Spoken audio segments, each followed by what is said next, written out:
WhatsApp all the लिपिकन्स, कैसे हो आप सब? तो आप लोग बहुत बढ़िया होगे। और मैं आप लोगों की ऑलरेडी ऑपरेटिंग सिस्टम के 3 यूनिट का वन शॉट आप लोगों का ऑलरेडी करा चुका हूँ इसी चैनल पर। और हम लोग ऊप्स विद जावा की 2 यूनिट के वन शॉट भी कर चुके हैं।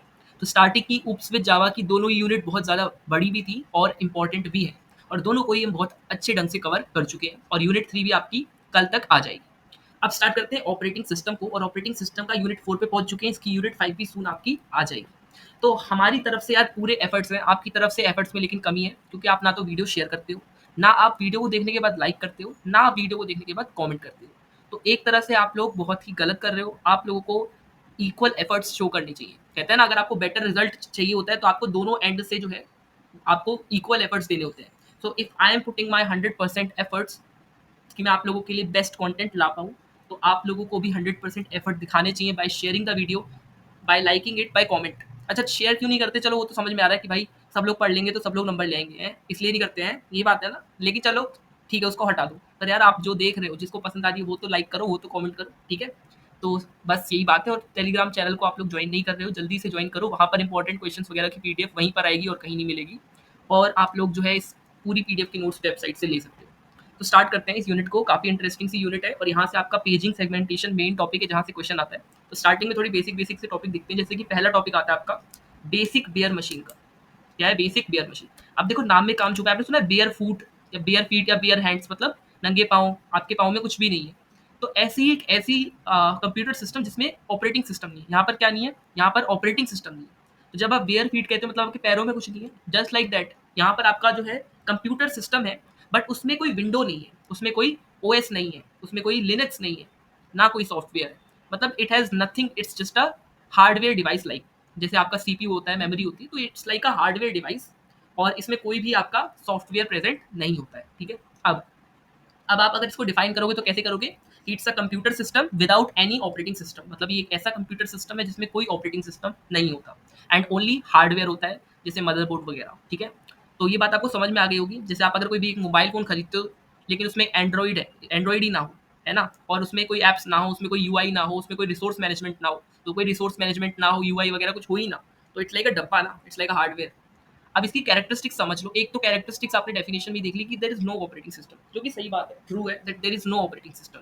Second, direct hardware access, obviously because आपके पास सिर्फ हार्डवेयर ही तो पड़ा हुआ है।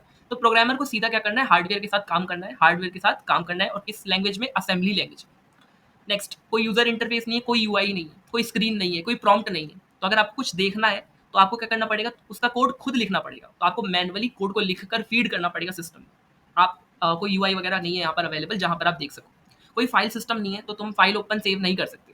तो आपको सब कुछ क्या करना पड़ेगा? Manually. Everything is done manually. Remember this point कि बेयर मशीन, 2 पॉइंट्स दिमाग में रख लो बेयर मशीन के बारे में। The first point is that bare machine is that machine which is just having a hardware and no software component. There is no operating system present in it. और अगर आप इसके बारे में एक और बात ध्यान रखना चाहो तो वो ये रहेगी कि आपको everything you have to done it manually. हर चीज मैनुअली होगी यहाँ पर there is no UI, there is no prompt, there is no resource management. Everything should be done manually. These 2 points आपको दिमाग में रखने हैं, और आप बेयर मशीन का कोई भी क्वेश्चन आ जाए, इन 2 पॉइंट्स को ही इलेबोरेट करके लिख देना, और आपका काम बन जाएगा, ठीक है। अब ऑब्वियसली प्रोटेक्शन कहाँ से होगी जब कोई कुछ भी नहीं है। तो ये पूरा हमने क्रक्स समझ लिया अबाउट द बेयर मशीन, ठीक है। तो ये हमने पूरा इसका क्रक्स समझ लिया। और इसकी वर्किंग कैसे होती है, तो सबसे आप वर्किंग भी अभी हमने डेफिनेशन वगैरह पढ़ी, उसी में आपको समझ में आ गई होंगी कि प्रोग्रामर जो है वो असेंबली लैंग्वेज में प्रोग्राम को लिखता है, और फिर उसको क्या करता है? फीड करवाता है मैनुअली। यानी उस जो भी उसने प्रोग्राम लिखा है उसको मैनुअली फीड कराता है यूजिंग पंच कार्ड यूज कर सकता है, या फिर स्विचेस यूज कर सकता है। उसके बाद क्या करता है? मशीन एक स्पेसिफिक मेमोरी एड्रेस से स्टार्ट होती है, कोई भी एक पर्टिकुलर एड्रेस। जैसे आप एरे में आपका कोई बेस एड्रेस होता है, वैसे मशीन भी एक स्पेसिफिक एड्रेस से स्टार्ट होती है। और इस पूरे प्रोसेस में कोई सिस्टम सॉफ्टवेयर हेल्प नहीं करता, क्योंकि है ही नहीं, तो हेल्प कहाँ से करेगा? तो प्रोग्रामर को हर चीज़ कैसे करनी पड़ती है? मैनुअली करनी पड़ती है। कैसे करनी पड़ती है? मैनुअली करनी पड़ती है। तो देखो बेसिक बेयर मशीन में मैंने आपको सिर्फ 2 पॉइंट बताए हैं, और वो 2 पॉइंट आपकी जो है बिल्कुल आपकी बिल्कुल काम बना देंगे। पहला मैंने बताया कि आपको ध्यान रखना, इट इज़ विदाउट, मेरे साथ बोलो तभी दिमाग में रहेगा, तभी आप पेपर में लिख के आओगे। It is without OS. तो इसमें कोई ऑपरेटिंग सिस्टम नहीं होता है, ठीक है। इसमें कोई ऑपरेटिंग सिस्टम नहीं होता है। क्या होता है? ओनली हार्डवेयर होता है। क्या होता है? ओनली हार्डवेयर, ठीक है। ये बात भी दिमाग में रह गई होगी। और एक पॉइंट आपको ध्यान में रखना है कि everything is to be done manually. Everything is to be done manually. तो हर चीज़ आपको यहाँ पर मैनुअली करनी पड़ती है, ठीक है। बस इतना दिमाग में रख लो। बियर मशीन का कोई भी क्वेश्चन आए, सब में आप ये पॉइंट्स लिखकर आ जाना, ठीक है। तो ये आपकी कैरेक्टरिस्टिक्स हो गई, और आपका एग्जाम्पल हो गया। वर्किंग भी हमने समझ लिए, ठीक है। तो लिमिटेशंस तो इसकी बहुत सारी होंगी। आप डीबग कैसे करोगे? सेफ्टी कैसे इंश्योर करोगे? ऐसा सिस्टम स्केलेबल होगा भला जिसमें सिर्फ हार्डवेयर है? हार्डवेयर स्पेसिफिक है, मेन प्रॉब्लम ही यही है। और ये मल्टीपल यूजर प्रोसेस को क्या हैंडल करेगा जिसमें ऑपरेटिंग सिस्टम है ही नहीं, ठीक है? अभी डिफरेंस तो बच्चों वाला खेल हो गया। आपको साफ-साफ पता चल रहा है कि बेयर मशीन जो है, वहाँ पर प्रोग्रामर को हर चीज़ खुद हैंडल करनी पड़ती है। ऑपरेटिंग सिस्टम में तो ओएस कर देता है सारा काम, हैंडलिंग का, एग्जीक्यूशन का। बेयर मशीन में कोई यूआई नहीं होता एंड ऑपरेटिंग सिस्टम में आपके पास कमांड लाइन इंटरफेस सीएलआई और जीयूआई, ग्राफिकल यूजर इंटरफेस दोनों प्रेजेंट होते हैं। बेयर मशीन जो होती है दे यहाँ पर आपको सारा काम मैनुअली करना पड़ता है, मैनुअली हैंडलिंग होती है। जबकि ऑपरेटिंग सिस्टम में आपके पास ड्राइवर्स होते हैं, डिवाइस ड्राइवर्स आपने सुने होंगे। बेयर मशीन में जो मेमोरी एक्सेस है वो अनमैनेज्ड है, जबकि ऑपरेटिंग सिस्टम में देयर इज मेमोरी प्रोटेक्शन। और बेयर मशीन में आप सिंगल प्रोग्राम ही फीड करवा सकते हो एट अ टाइम, जबकि ऑपरेटिंग सिस्टम में आपने यूनिट 1 में पढ़ा है मल्टीटास्किंग कॉन्सेप्ट, तो वहाँ पर आपने देखा था एक बारी में मल्टीपल टास्क हो सकते हैं। तो ये सब चीज़ें हमने देखी। अब आते हैं अपने नेक्स्ट टॉपिक पर जो कि आपका रेजिडेंट मॉनिटर। तो अब रेजिडेंट मॉनिटर क्यों आया? देखो, अब समझते हैं रेजिडेंट मॉनिटर का क्या काम है। सबसे पहले तो रेजिडेंट मॉनिटर जो है ना, वो कहीं न कहीं जो हमारा बेयर मशीन था, वो किसी काम का नहीं है, आपको पता है। बेयर मशीन किसी काम का है? नहीं, यूज़लेस है, ऑलमोस्ट यूज़लेस है क्योंकि सारे मैनुअल एफर्ट्स लगाने पड़ रहे हैं। तो उसको थोड़ा-सा यूज़फुल बनाने के लिए हमने एक प्रोग्राम लिखा और उस प्रोग्राम का नाम है रेजिडेंट मॉनिटर। तो ये एक बेसिक प्रोग्राम है, जिसको हम बेयर मशीन पर रन करते हैं और इसका फ़ायदा ये होता है कि it acts like a mini operating system. मतलब कम फुल फ्लेज्ड ऑपरेटिंग सिस्टम नहीं होता, एक मिनी ऑपरेटिंग सिस्टम की तरह ऑपरेटिंग सिस्टम के कुछ कामों को करता है। और वो कुछ काम कौन-कौन से हैं? जॉब शेड्यूलिंग का काम, मेमोरी मैनेजमेंट का काम और इंटरप्ट को हैंडल करने का काम। तो ये 3 बेसिक से जो काम है, जॉब शेड्यूलिंग, मेमोरी मैनेजमेंट और इंटरप्ट हैंडलिंग का, इन कामों को आपका ये जो रेजिडेंट मॉनिटर है ये कर पाता है। इस तरह से इस प्रोग्राम को लिखा गया है एंड इसको हम बेयर मशीन पे रन करते हैं ताकि जो आपकी यूज़लेस सी बेयर मशीन है वो थोड़े बहुत काम लायक आ जाए। बात समझ में आ गई होगी। तो ये था आपकी बेयर मशीन का मतलब बेसिक जो मैंने आपको आइडिया दे दिया, क्रक्स दे दिया कि बेयर मशीन एक्चुअली में है क्या। अब यहाँ पर आपको दिखेगा और रेजिडेंट मॉनिटर क्या है? बेयर मशीन तो आपको पहले ही बता दिया था। रेजिडेंट मॉनिटर क्या है? वो बता दिया आपको, ठीक है। उसके बाद रेजिडेंट मॉनिटर के पार्ट्स कौन-कौन से होते हैं आपके? Control language interpreter. ये क्या करता है? ये रीड करता है और कैरी करता है इंस्ट्रक्शन को एक लेवल से दूसरे लेवल तक। तो इसका मेजर काम है रीड करना इन्फॉर्मेशन को and to carry out that information from one level to the another level. Then there comes the loader. As the name suggests it will load all the necessary system. जो भी आपको necessary system या application programs चाहिए होगा main memory में, उसको load करने का काम करेगा आपका लोडर। आपके डिवाइस ड्राइवर्स जो होंगे इंटरफेस प्रोवाइड करेंगे और आपका इंटरप्ट प्रोसेसिंग अभी हमने देखा इसका काम होता है रेजिडेंट मॉनिटर का ही, कि इंटरप्ट जो है उसको भी हैंडल करता है। तो जितने भी आपके इंटरप्ट होंगे उनको प्रोसेस करेगा आपका इंटरप्ट प्रोसेसिंग सिस्टम। अब इसका मेमोरी लेआउट समझते हैं आपके रेजिडेंट मॉनिटर का। और ये जो आपका मेमोरी लेआउट है ये आपको बहुत इंपॉर्टेंट है। जब आप रेजिडेंट मॉनिटर को एक्सप्लेन कर रहे होगे तो इन दैट केस आपको ये समझाना पड़ेगा, ठीक है। तो देखो, सबसे पहले तो आपको समझना है इंटरप्ट प्रोसेसिंग को। तो जब भी जैसे कोई हार्डवेयर से कोई सिग्नल या रिक्वेस्ट आती है ना, जो आपका हार्डवेयर है, जब भी उससे कोई रिक्वेस्ट आती है, लेट्स से या कोई सिग्नल आता है, तो ये पार्ट उसे हैंडल करता है। तो आपके इंटरप्ट प्रोसेसिंग का क्या काम है? उसी सिग्नल को या उसी रिक्वेस्ट को हैंडल करना। जैसे आप कीबोर्ड प्रेस करते हो या आप माउस क्लिक करते हो, तो आप एक क्या कर रहे हो? सिग्नल भेज रहे हो या आप रिक्वेस्ट दे रहे हो। तो सिस्टम को कैसे पता चलता है? इंटरप्ट प्रोसेसिंग से ही तो पता चलता है कि आपने कोई रिक्वेस्ट भेजी है। तो इंटरप्ट प्रोसेसिंग आप लिखते टाइम ध्यान रखोगे दिमाग में क्या, कि इसका छोटा सा काम ये होता है कि जब भी कोई हार्डवेयर कोई सिग्नल भेजेगा, कोई रिक्वेस्ट भेजेगा, तो उसको हैंडल करना। फिर आते हैं डिवाइस ड्राइवर्स। डिवाइस ड्राइवर्स जो होते हैं कि ब्रिज का काम करते हैं किसके बीच? यूजर और हार्डवेयर। मतलब आपको पता है, आपने स्टार्टिंग में यूनिट 1 में देखा था ऑपरेटिंग सिस्टम जो मैंने पढ़ाया था, तो वहाँ पर हमने देखा था हार्डवेयर था और आपका यूजर था। तो डिवाइस ड्राइवर्स हार्डवेयर और यूजर के बीच एक ब्रिज का काम करते हैं, एक मीडिएटर का काम करते हैं। तो यूजर कोई रिक्वेस्ट करता है ना, जैसे यूजर को लेट से फाइल को प्रिंट करवाना है, ठीक है, कोई फाइल को प्रिंट करवाना है, तो डिवाइस ड्राइवर क्या करेगा? वो रिक्वेस्ट हार्डवेयर तक लेकर जाएगा। तो डिवाइस ड्राइवर ने क्या करा? It carry out the information to the hardware. तो उसने यूजर से इंफॉर्मेशन को लिया, it took the information from the user and carry out that particular information to the hardware. उसने यूजर से लेके हार्डवेयर तक पहुंचाया। Next, job sequencing. ये पार्ट क्या डिसाइड करता है? ये पार्ट डिसाइड करता है कि कौन सा जॉब यानी कि कौन सा टास्क पहले चलेगा। आपने यूनिट 1 में मैंने पढ़ाया था कि मल्टीपल टास्क क्लब होके एक जॉब बनाते हैं जो सेम होते हैं। तो कौन सा टास्क या कौन सी जॉब जो है वो पहले कंप्लीट होगी, पहले एग्जीक्यूट होगी, ये जॉब सीक्वेंसिंग वो पार्ट डिसाइड करेगा और कौन सा बाद में। तो जैसे आपने देखा होगा रोड पर आपके ट्रैफिक कंट्रोलर होते हैं ना, तो डिसाइड करते हैं कि कौन सी गाड़ी पहले निकलेगी, कौन सी बाद में। तो सेम आप समझ सकते हो जॉब सीक्वेंसिंग में आपका करता है। जॉब सीक्वेंसिंग आपका वही चीज़ है।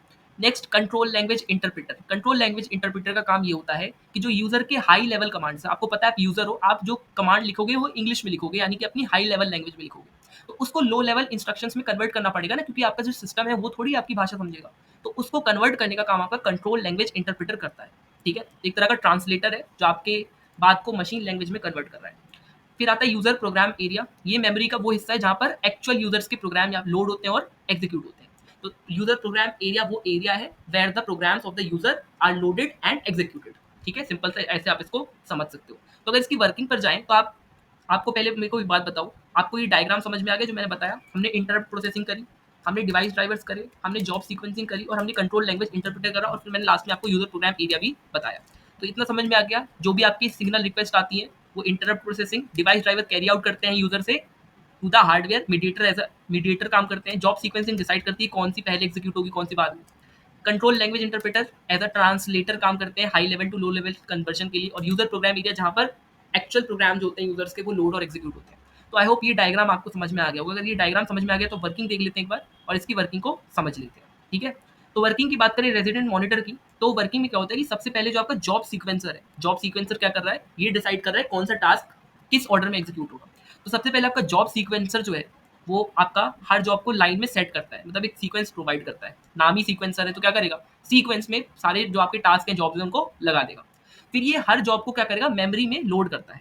अब जितनी आपकी टास्क आपकी क्यू में लगी पड़ी है उन सबको धीरे धीरे करके मेमोरी में लोड करता है one by one. Remember this point, one by one ही होगा काम।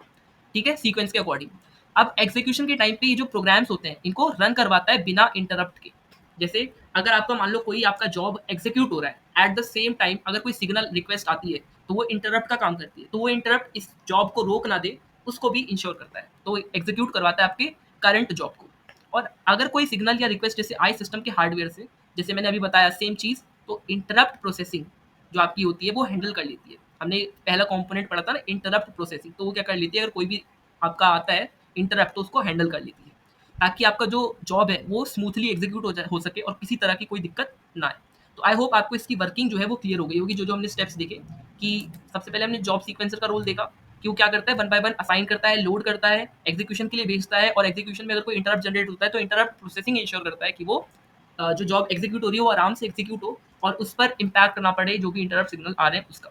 एडवांटेज क्या क्या है, सबसे पहले तो जॉब सीक्वेंसिंग इसका एडवांटेज हो जाएगा। ठीक है, वन बाय वन एग्जीक्यूट करवाता है, फास्टर एग्जीक्यूशन, कोई टाइम गैप नहीं होता शेड्यूलिंग और एग्जीक्यूशन में। आपने शेड्यूल करा, सीक्वेंस बनाया और एग्जीक्यूट कराते गए वन बाय वन। कोई ओएस ओवरहेड नहीं हो रहा, क्योंकि आपको पता है फास्टर है तो एक के बाद एक एग्जीक्यूशन होती जा रही है, तो कोई ओवरहेड यानी कि कोई लोड इकट्ठा नहीं हो रहा। और बेसिक सिस्टम है तो यहाँ पर एक बिल्कुल बेसिक सा सिस्टम हमने पढ़ा रेजिडेंट मॉनिटर में, जो कि बेसिक बेसिक से ऑपरेशन परफॉर्म करता है, सारी चीज़ें नहीं करता बट बेसिक बेसिक से करता है।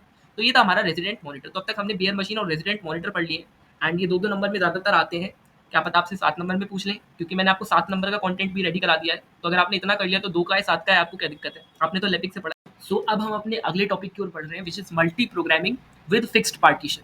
तो हम 2 पढ़ेंगे, एक होगा multi programming with fixed partition और एक होगा multi programming with variable partition. सबसे पहले हम पढ़ेंगे multi programming with fixed partition. तो मल्टी प्रोग्रामिंग का सबसे पहले तो आपको मतलब पता होना चाहिए कि मल्टी प्रोग्रामिंग क्या है। हमारे पास टर्म, वन सेकेंड, हमारे पास टर्म है मल्टी प्रोग्रामिंग। ठीक है, तो मल्टी प्रोग्रामिंग का सिंपल सा मतलब ये होता है कि आपके पास क्या है, कि आपके पास एक मेमोरी है, लेट्स से ये आपकी मेमोरी है, और इस मेमोरी के अंदर आपके पास मल्टीपल प्रोग्राम्स हैं, और ये सारे मल्टीपल प्रोग्राम्स एक साथ पड़े हुए हैं एक मेमोरी के अंदर, एक साथ पड़े हुए हैं एक मेमोरी के अंदर।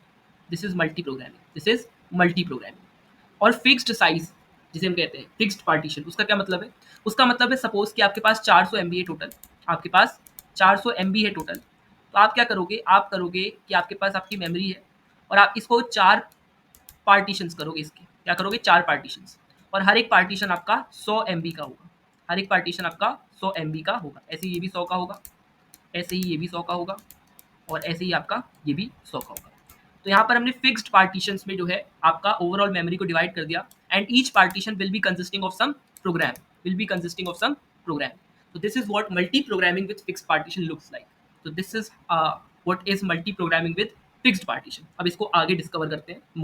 तो multi programming with fixed partition अब हम डिस्कस करते हैं। ठीक है, तो multi programming with fixed partition एक मेमोरी मैनेजमेंट मेथड आएगा जो कि मल्टी प्रोग्रामिंग ऑपरेटिंग सिस्टम्स में यूज किया जाता है।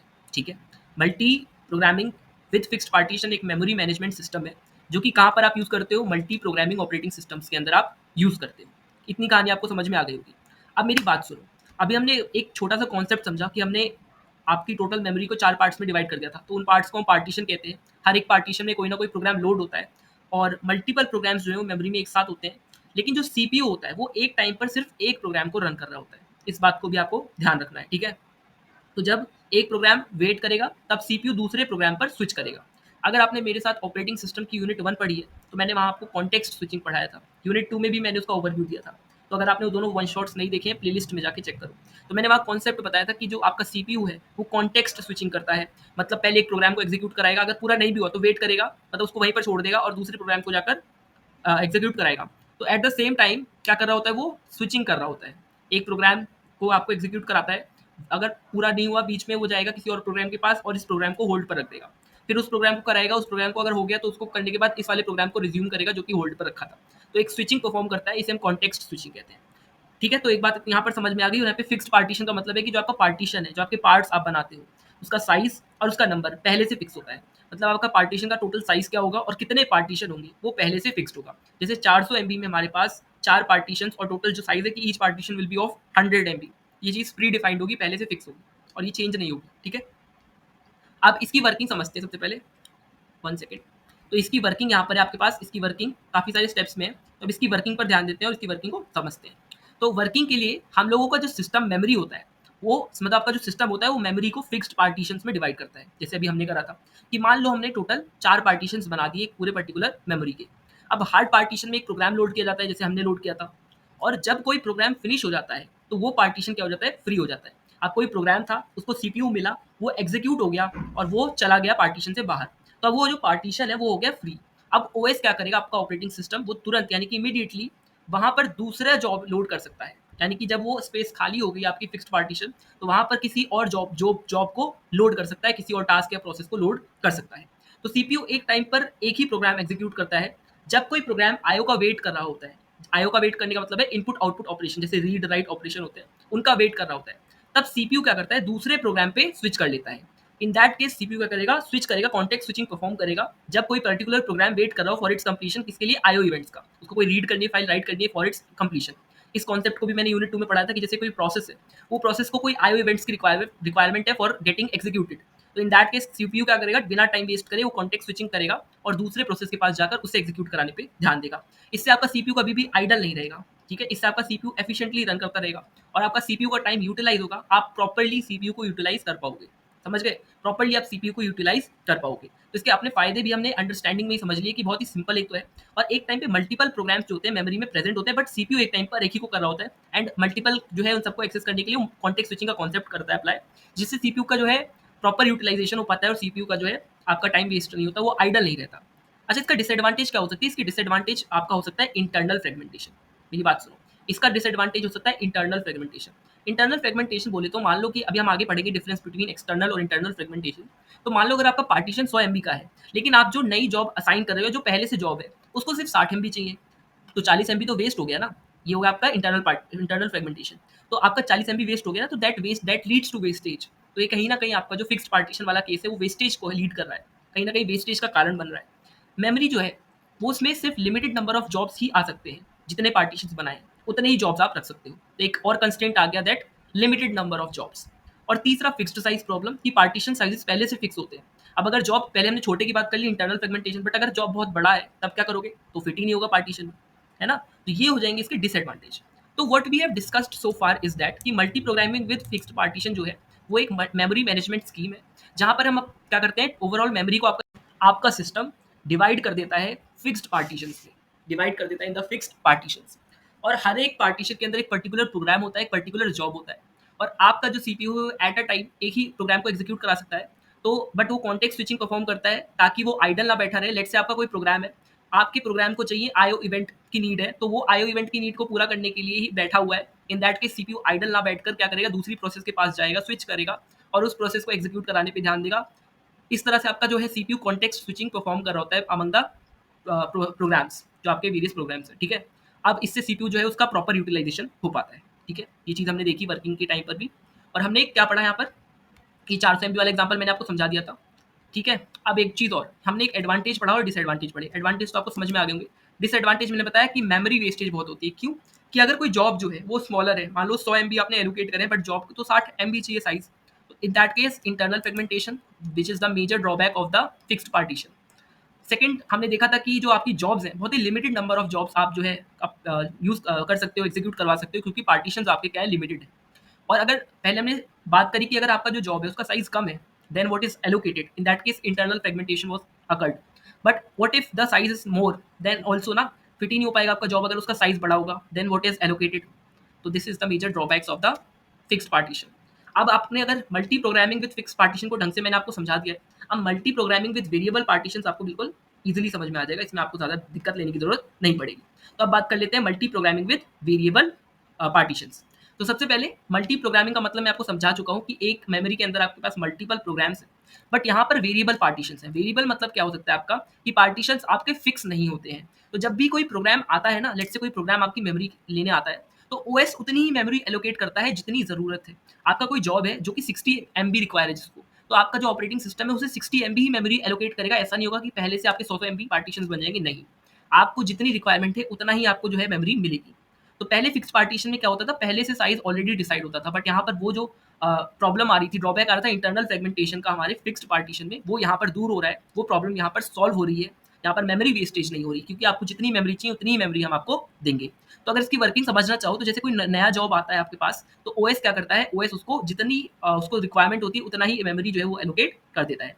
तो ओएस मेमोरी में देखता है कि कहाँ इतनी बड़ी फ्री जगह है या इतना स्पेस अवेलेबल है जितना जॉब को रिक्वायर्ड है। तो जब ओएस को मिल जाता है तो वो क्या करता है, वहां पर जाकर एक पार्टीशन बनाता है, एक स्पेस क्रिएट करता है, एंड जो जॉब के साइज के बराबर हो, which is equivalent to the size of the job. जब वो बना लेता है तब वहां पर जॉब लोड होता है। जब जॉब फिनिश होता है तो उसका मेमोरी वापस फ्री हो जाता है, यानी कि जितने मेमोरी एलोकेट हुए थे टू द पर्टिकुलर जॉब वो सब रिलीज कर देता है, and then the memory is free for further jobs. इस तरह से आपके पास मल्टीपल प्रोग्राम्स जो है वो एक साथ लोड होते हैं और सीपीयू एफिशिएंटली स्विच करता रहता है। कॉन्टेक्स्ट स्विचिंग यहाँ भी अप्लाई होगी, ठीक है। तो जैसे हमने समझ लिया, ठीक है ना। जैसे 500 एमबी अगर आपका टोटल स्पेस है, अब जॉब ए को चाहिए 120 एमबी, तो जॉब ए को 120 दे देगा। जॉब बी को 80 चाहिए तो जॉब बी को 80 दे देगा। इसी तरह से लाइक वो एलोकेट कर सकता है, कोई दिक्कत नहीं, ठीक है। अब इसका एडवांटेज क्या हो जाएगा, इसका जो डिसएडवांटेज था फिक्स्ड पार्टीशन का वो इसका एडवांटेज है। यहाँ पर नो इंटरनल फ्रेगमेंटेशन, जो इंटरनल फ्रेगमेंटेशन की कंडीशन थी कि आपका जो स्पेस है वो वेस्टेज हो रहा है, वो कंडीशन दूर हो जाती है, क्योंकि हम उतना ही एलोकेट कर रहे हैं जितना रिक्वायर्ड है, ठीक है। ऑल्सो मोर फ्लेक्सिबल हो जाएगा, ठीक है, to every jobs, every kind of jobs. और मेमोरी का प्रॉपर यूटिलाइजेशन तो होता ही है। अब यहाँ पर डिसएडवांटेज क्या होता है कि यहाँ पर एक्सटर्नल फ्रेगमेंटेशन होती है। फिक्स्ड पार्टीशन में क्या हो रही थी, इंटरनल फ्रेगमेंटेशन। यहाँ पर क्या हो रही है, एक्सटर्नल फ्रेगमेंटेशन। इसका मतलब क्या है कि लेट से छोटी छोटी फ्री जगह मेमोरी में अलग अलग जगह बच जाती है। तो नया बड़ा प्रोग्राम अगर लोड नहीं हो पाता बेसिकली, तो स्पेस जो है वो अवेलेबल होती है बट कनेक्टेड नहीं होती है। कहने का तात्पर्य यानी कहने का मतलब ये है कि यहाँ पर क्या होता है कि जैसे आपने किसी को 60 दे दिया, किसी को 80 दे दिया, उनके इन बिटवीन कुछ छोटी छोटी स्पेसिस रह जाती हैं, लेट से 40 एमबी। अब कोई नई जॉब आती है और उसके मेमोरी में स्पेस अवेलेबल जो है वो 40 एमबी एक जगह पड़ा हुआ है, एक जगह 20 पड़ा हुआ है। तो ऐसा नहीं हो सकता कि अगर आपकी कोई 80 एमबी की जॉब आती है तो ऐसा नहीं करोगे कि उसका उस 80 एमबी का 40 एमबी बीच में घुसा दिया, 20 एमबी कहीं और घुसा दिया, 20 एमबी कहीं और घुसा दिया। That is not the right way. तो आपका जब आप ऐसे एलोकेट करते हो ना कि जितना साइज उसको चाहिए उतना दे दो, तो बीच में स्पेसिस बच जाते हैं, और वो स्पेसिस का साइज इतना मिनिमम होता है कि अगर आपको कोई प्रोसेस, बड़ी सी प्रोसेस डालनी हो तो उस वो नहीं डाल सकते आप एक साथ। आप उन्हें डिवाइड करके नहीं डाल सकते, आपको पूरी प्रोसेस एक जगह डालनी होती है, तो वो पॉसिबल नहीं हो पाता है। तो वो एक्सटर्नल फ्रेगमेंटेशन की कंडीशन होती है। तो यहाँ पर आपका एक्सटर्नल फ्रेगमेंटेशन होता है, समझ में आई। तो यहाँ पर जो मेमोरी मैनेजमेंट है वो भी थोड़ा कॉम्प्लेक्स होता है, एंड कभी कभी जो है कंपैक्शन की जरूरत पड़ती है। बेसिकली मतलब ये है कि जो ओएस के प्रोग्राम्स होते हैं उनमें मेमोरी में इधर उधर शिफ्ट करना पड़ता है। क्या करना पड़ता है, शिफ्ट करना पड़ता है, ताकि स्पेस क्रिएट हो जाए। That is the condition of compaction, means compact करना, कॉम्पैक्ट करना to get more space for the new jobs, to get more space for the new jobs. अब आपको दिमाग में क्या रखना है कि जब आप multi programming with fixed partition दिमाग में रखोगे, इन दैट केस कौन सी कंडीशन होती है, इंटरनल फ्रेगमेंटेशन की, कि आपका वेस्टेज हो रही है स्पेस की। बट जब आप multi programming with variable partition की बात करते हो तो एक्सटर्नल फ्रेगमेंटेशन होता है। और एक्सटर्नल फ्रेगमेंटेशन क्या होता है कि जब आपके पास छोटी छोटी स्पेसिस बच जाती हैं, क्योंकि आप जितना जिसको मेमोरी चाहिए उतना दिए जा रहे हो, तो बीच में छोटी छोटी स्पेसिस बच जा रही हैं। अब अगर कोई बड़ी सी प्रोसेस आती है तो वो आप नहीं उसको स्पेस दे पाओगे, क्योंकि आपके पास छोटी छोटी एमबीज बची हुई हैं, and you can't allocate the perfect amount of memory it requires. तो वो प्रॉब्लम आती है एक्सटर्नल फ्रेगमेंटेशन की आपके वेरिएबल पार्टीशन वाले केस में। तो आई होप कि आपको इतनी कहानी जो है, जो मैंने अभी तक समझाई, वो समझ में आ गई होगी। तो we have done all of this, अभी तक हमने कर लिया है ये सब कुछ। अब आते हैं the difference between the fixed partition and the variable ones. वैसे ये तो अब आप खुद बता दोगे, अगर इतने ढंग से पढ़ने के बाद भी ना बता पाओ फिर तो दिक्कत है, बट कोई नहीं, मैं हूँ, मैं बताता हूँ। फिक्स्ड पार्टीशन में क्या होगा, पार्टीशन साइज आर फिक्स्ड, अभी बताया था। और वेरिएबल में क्या होंगे, डायनेमिक होंगे, मतलब जब जैसी नीड होगी उतने एलोकेट करेंगे। फिक्स्ड पार्टीशन में कौन सी दिक्कत आती है, इंटरनल फ्रेगमेंटेशन की। वेरिएबल पार्टीशन में एक्सटर्नल फ्रेगमेंटेशन की। फिक्स्ड पार्टीशन में मेमोरी एलोकेशन बहुत ही सिंपल है, क्योंकि आप पहले से क्या कर रहे हो, आप पहले से डिवाइड कर दे रहे हो, तो it is very simple. But in variable partitions that is a complex process, क्योंकि जब आ रहा है रिक्वायरमेंट तब उसके हिसाब से आप उसको मेमोरी एलोकेट कर रहे हो, तो this is complex. In variable partition, the memory management is complex, but in fixed partition, the memory management is pretty simple. Fixed partitions में जो जॉब्स होती हैं बहुत ही लिमिट लग जाती है क्योंकि आप पहले से डिसाइड कर रहे हो कि आपको 4 ही आप स्पेस क्रिएट कर रहे हो तो 4 ही जॉब आ सकती हैं। बट वेरिएबल में मोर फ्लेक्सिबिलिटी आती है, लेट्स से कोई 60 एमबी की, कोई 80 की, कोई 70 की। तो in that case that provides मोर जो है फ्लेक्सिबिलिटी। अब यहाँ पर देखो आपका क्वेश्चन आता है internal fragmentation and external fragmentation के बीच डिफरेंस। तो दिस इज वर्सेस हो जाए वन ऑन वन, तो वन ऑन वन हो रहा है between the internal fragmentation and the external fragmentation.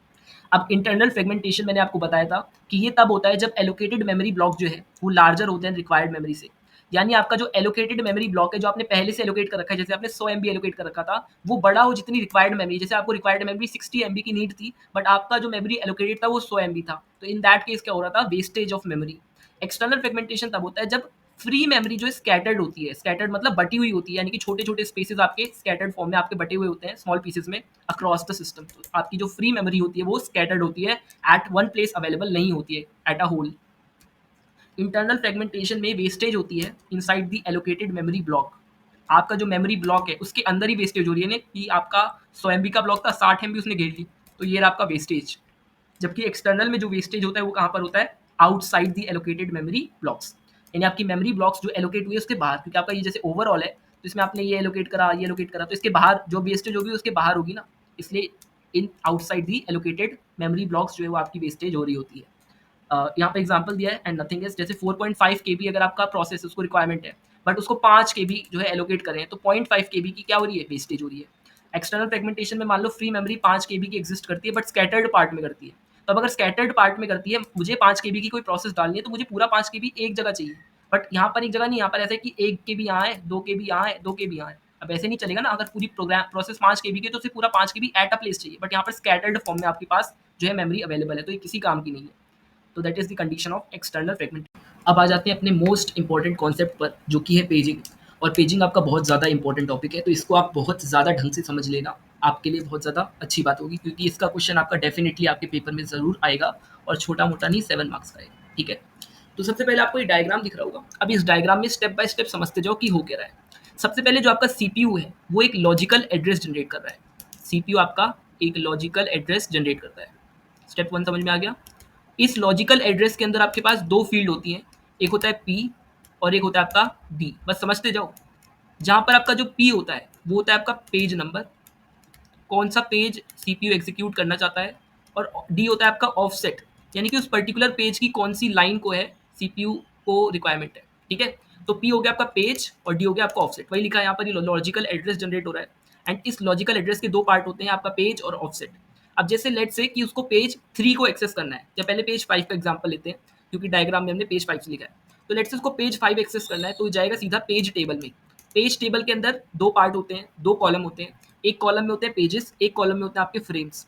Pages यानी कि आपका वो पार्ट जो आपका सेकेंडरी मेमोरी में होता है, वो होते हैं आपकी जो सेकेंडरी मेमोरी होती है वो डिवाइड होती है इनटू पेजेस। और जो आपकी मेन मेमोरी होती है, आपकी रैम जो होती है, ये डिवाइडेड होती है इनटू फ्रेम्स। तो सेकेंडरी मेमोरी जो है पेजेस में डिवाइड होती है, जबकि आपकी मेन मेमोरी फ्रेम्स में डिवाइड होती है। और आपके फ्रेम्स, आपका कौन सा पेज किस फ्रेम के साथ मैप है, कौन सा पेज किस फ्रेम के साथ मैप है, इस मैपिंग को शो करता है आपका पेज टेबल। तो page table is consisting of 2 columns for a page and for a frame, and it tells which page of the secondary memory is mapped to the frame of the main memory. अब जैसे यहाँ पर page 5 किससे map है, page 5 map है F21 से। तो यहाँ से आपको फ्रेम पता चल गया, और ऑफसेट यहाँ से आपको पता चल गया। यहाँ पर ऑफसेट था आपका 3, तो एज इट इज यहाँ पर कॉपी हो जाएगा, और आपका ऑफसेट है 3 यानी कि थर्ड लाइन। तो अब आपके पास आ चुका है फ्रेम और आपके पास आ चुका है ऑफसेट। अब आप सीधा जाओगे 21th लाइन पर, तो ये लेट्स से ये आपकी 21th लाइन है, तो ये सीधा जाएगा 21th लाइन पर, और यहाँ पर देखिएगा कि यहाँ पर यस, यहाँ पर आपका पेज 5 जो है वो अवेलेबल है। तो जैसे ही आपका पेज 5 आपको मिल जाएगा, जैसे ही आपका पेज 5 मिल जाएगा, CPU can now process that particular page. ठीक है, CPU can now process that particular page. तो यहाँ पर जो आपका लॉजिकल एड्रेस है वो ट्रांसलेट हो रहा है फिजिकल एड्रेस में।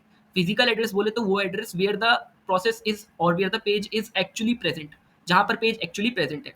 और हमें फिजिकल एड्रेस मिलता कैसे है, फिजिकल एड्रेस मिलता है हमें, जो फ्रेम होता है वो फ्रेम प्लस ऑफसेट। तो फ्रेम आपका था 21 और ऑफसेट था आपका 3।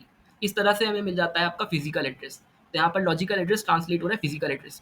अब एक केस और समझो, मान लो आपका जो सीपीयू ने लॉजिकल एड्रेस जनरेट करा है उसमें उसकी रिक्वायरमेंट है पेज 4 की, तो और पेज 4 जो है वो इनवैलिड शो कर रहा है फ्रेम, जब आप उसका रिस्पेक्टिव फ्रेम कॉलम चेक कर रहे हो तो इनवैलिड शो कर रहा है। इनवैलिड मतलब कि अभी वो आपका मेन मेमोरी में अवेलेबल नहीं है। तो अगर मेन मेमोरी में अवेलेबल नहीं है तो कंडीशन आती है पेज फॉल्ट की। जब भी आप किसी पर्टिकुलर रिसोर्स को एक्सेस करना चाहते हो, पेज को एक्सेस करना चाहते हो और वो आपकी मेन मेमोरी में प्रेजेंट ना हो, एब्सेंट हो, इन दैट केस एक कंडीशन आती है पेज फॉल्ट की। क्या आती है? Page fault.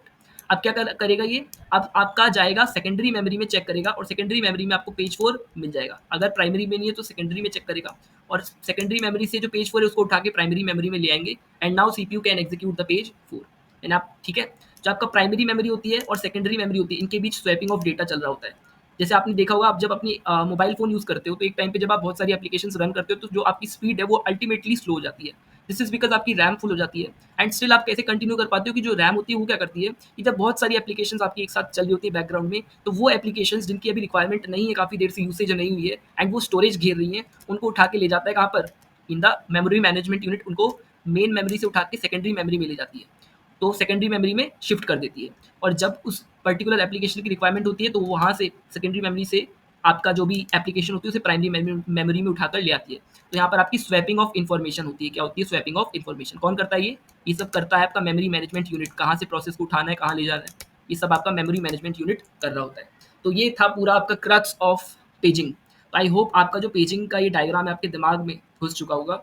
तो we have discovered the main आपके जो एलिमेंट्स थे सीपीयू, जो कि लॉजिकल एड्रेस जनरेट करता है, पेज टेबल जो कि मैपिंग रखता है पेजेस और फ्रेम के बीच, उसके बाद आपकी मेन मेमोरी रैम जिसमें एक्चुअल एग्जीक्यूशन होती है और आपकी सेकेंडरी मेमोरी जब रैम फुल होती है तो डेटा यहाँ पर स्टोर होता है। ठीक है, तो अगर आप एक बार रिकैप करें सारी प्रोसेसेस का तो क्या हुआ? हमने सीपीयू ने लॉजिकल एड्रेस जनरेट करा which is consisting of two parts, page number and the offset.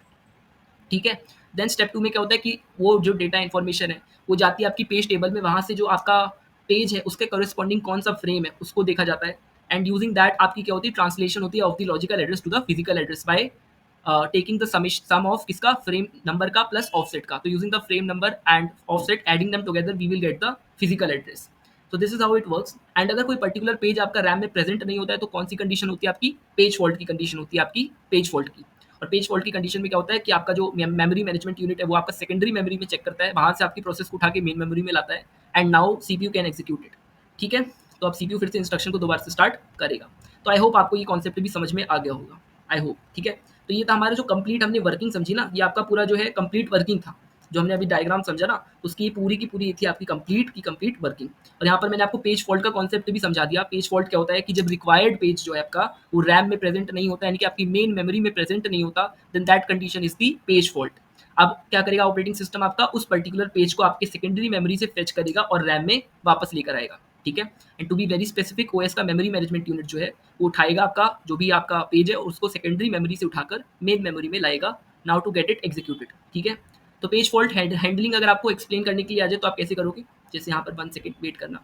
हमने ये डायग्राम समझ लिया है। अब मैंने आपको पूरा क्रक्स बता दिया, एवरीथिंग बिल्कुल ढंग से। आपको पेजिंग वगैरह जो है वर्चुअल रैम का कॉन्सेप्ट बता दिया मैंने आपको कि एक पोर्शन ऑफ सेकेंडरी मेमोरी जो है उसको हम वर्चुअल रैम कह देते हैं, है ना? वो पोर्शन डिवाइड होता है इनटू मल्टीपल पेजेस। ठीक है, जब भी हमें कोई पर्टिकुलर पेज जो है हमारी मेन मेमोरी में नहीं होता तो we check it in the secondary storage and वहाँ से जो है स्वैप कर लेते हैं हम उस पर्टिकुलर पेज को, मूव कर लेते हैं टुवर्ड्स द मेन मेमोरी। ठीक है, कंपोनेंट पढ़ लिया आपने, कैरेक्टरिस्टिक समझा दी मैंने आपको, पेज टेबल समझा दी मैंने आपको, मैपिंग समझा दी, ट्रांसलेशन समझा दी, मतलब कि आपको कैसे मिलता है लॉजिकल एड्रेस से physical address by adding the frame number and the offset, वो भी मैंने आपको समझा दिया। ऑफसेट क्या होता है? वर्किंग भी हमने समझ ली है ढंग से। आई होप आपको वर्किंग भी क्लियर हो गई है।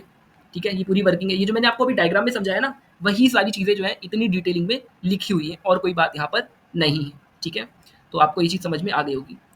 यहाँ पर है नॉन कंटीगुअस एलोकेशन। देखो जो एलोकेशन होती है ना नॉन कंटीगुअस होती है। अच्छा, यहाँ पर एक चीज़ मैं बताना चाहूँगा, I will like to add up one more thing here, कि आप डायग्राम में देखोगे कि आपको लग रहा होगा सारा चीज़ सीक्वेंस में है ना, कि एक के बाद एक। ऐसा नहीं होता एक्चुअल में एक लाइन में नहीं होती सारी चीज़ें, ये सारी चीज़ें अलग अलग जगह पर होती हैं, बट दिस अपीयर्ड लाइक कि एक सीक्वेंस को फॉलो कर रही है। एक्चुअली में ऐसा सीक्वेंस नहीं होता। एक्चुअली जो एलोकेशन होता है वो कंटीगुअस नहीं होता, नॉन कंटीगुअस होता है। Remember this point, very important, कि एक्चुअल में जो एलोकेशन होता है वो नॉन कंटीगुअस होता है एंड मतलब नॉन कंटीगुअस होता है, मतलब एक के बाद एक नहीं होता आपका। तो उसका एडवांटेज क्या होता है नॉन कंटीगुअस एलोकेशन का, जो एक के बाद नहीं है? इससे क्या होता है? Process can fit into any available frame. तो अगर कोई प्रोसेस जो है वो किसी भी अवेलेबल फ्रेम में जाकर फिट हो सकती है, even if they are scattered in the memory. इससे आपकी मेमोरी यूटिलाइजेशन बेटर होती है। एक्सटर्नल फ्रेगमेंटेशन मैंने आपको समझाया था कि जो छोटे छोटे स्पेसेस होते हैं उनमें प्रोसेस आ नहीं पाती है, वो कंडीशन भी हटती है एंड इससे मल्टीटास्किंग भी सपोर्ट करता है। ठीक है, उसके बाद मैंने आपको पेज फॉल्ट भी समझाया, जब particular page is not available, in that case आपका पेज फॉल्ट आपका आकर होता है। अब पेज फॉल्ट हैंडलिंग जो है, इसको प्रोसेस को समझ लो स्टेप बाय स्टेप। सबसे पहले आपका जो सीपीयू होता है, वो क्या करता है, पेज को रिक्वेस्ट करता है। जैसे आपने सीपीयू ने आपके पेज 3 को माँगा लेट्स से। अब memory management unit page table में चेक करेगा कि जो आपका पेज 3 है वो एक वैलिड एंट्री है कि नहीं। तो लेट्स से पेज 3 जो है उसका एंट्री इनवैलिड है, मतलब उसकी वैलिड एंट्री नहीं है। अब क्या होगा, जो ओएस है उसको सिग्नल मिलेगा कि पेज फॉल्ट हो गया है। अब जैसे ही पेज फॉल्ट हुआ है, ओएस क्या करेगा, ओएस ऑपरेटिंग सिस्टम जाएगा और पर्टिकुलर पेज को सेकेंडरी मेमोरी से उठाकर लोड करेगा इनटू द मेन मेमोरी।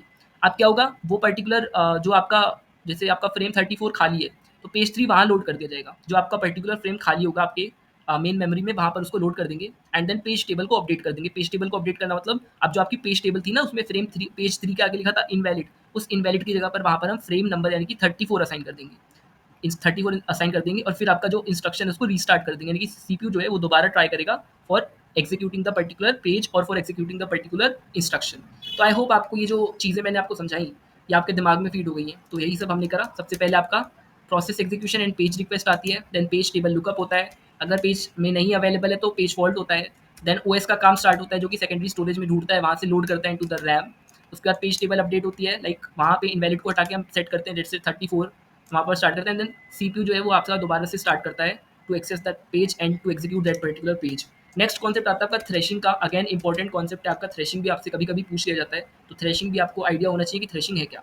तो जब आपके पास बार बार जो पेजेस आपके रैम से निकलकर हार्ड डिस्क में जाते हैं, ठीक है, जब आपके बार बार जो आपके पेजेस हैं जब वो रैम से निकलकर हार्ड डिस्क यानी कि सेकेंडरी स्टोरेज में जाते हैं और वापस आते हैं, तो इससे क्या होता है, सिस्टम बहुत स्लो हो जाता है। अब आप देख रहे हो ये क्या कर रहा है, सिस्टम को कॉम्प्लेक्स बना रही है चीज़, और सिस्टम अल्टीमेटली क्या हो जाएगा, उसकी स्पीड स्लो हो जाएगी।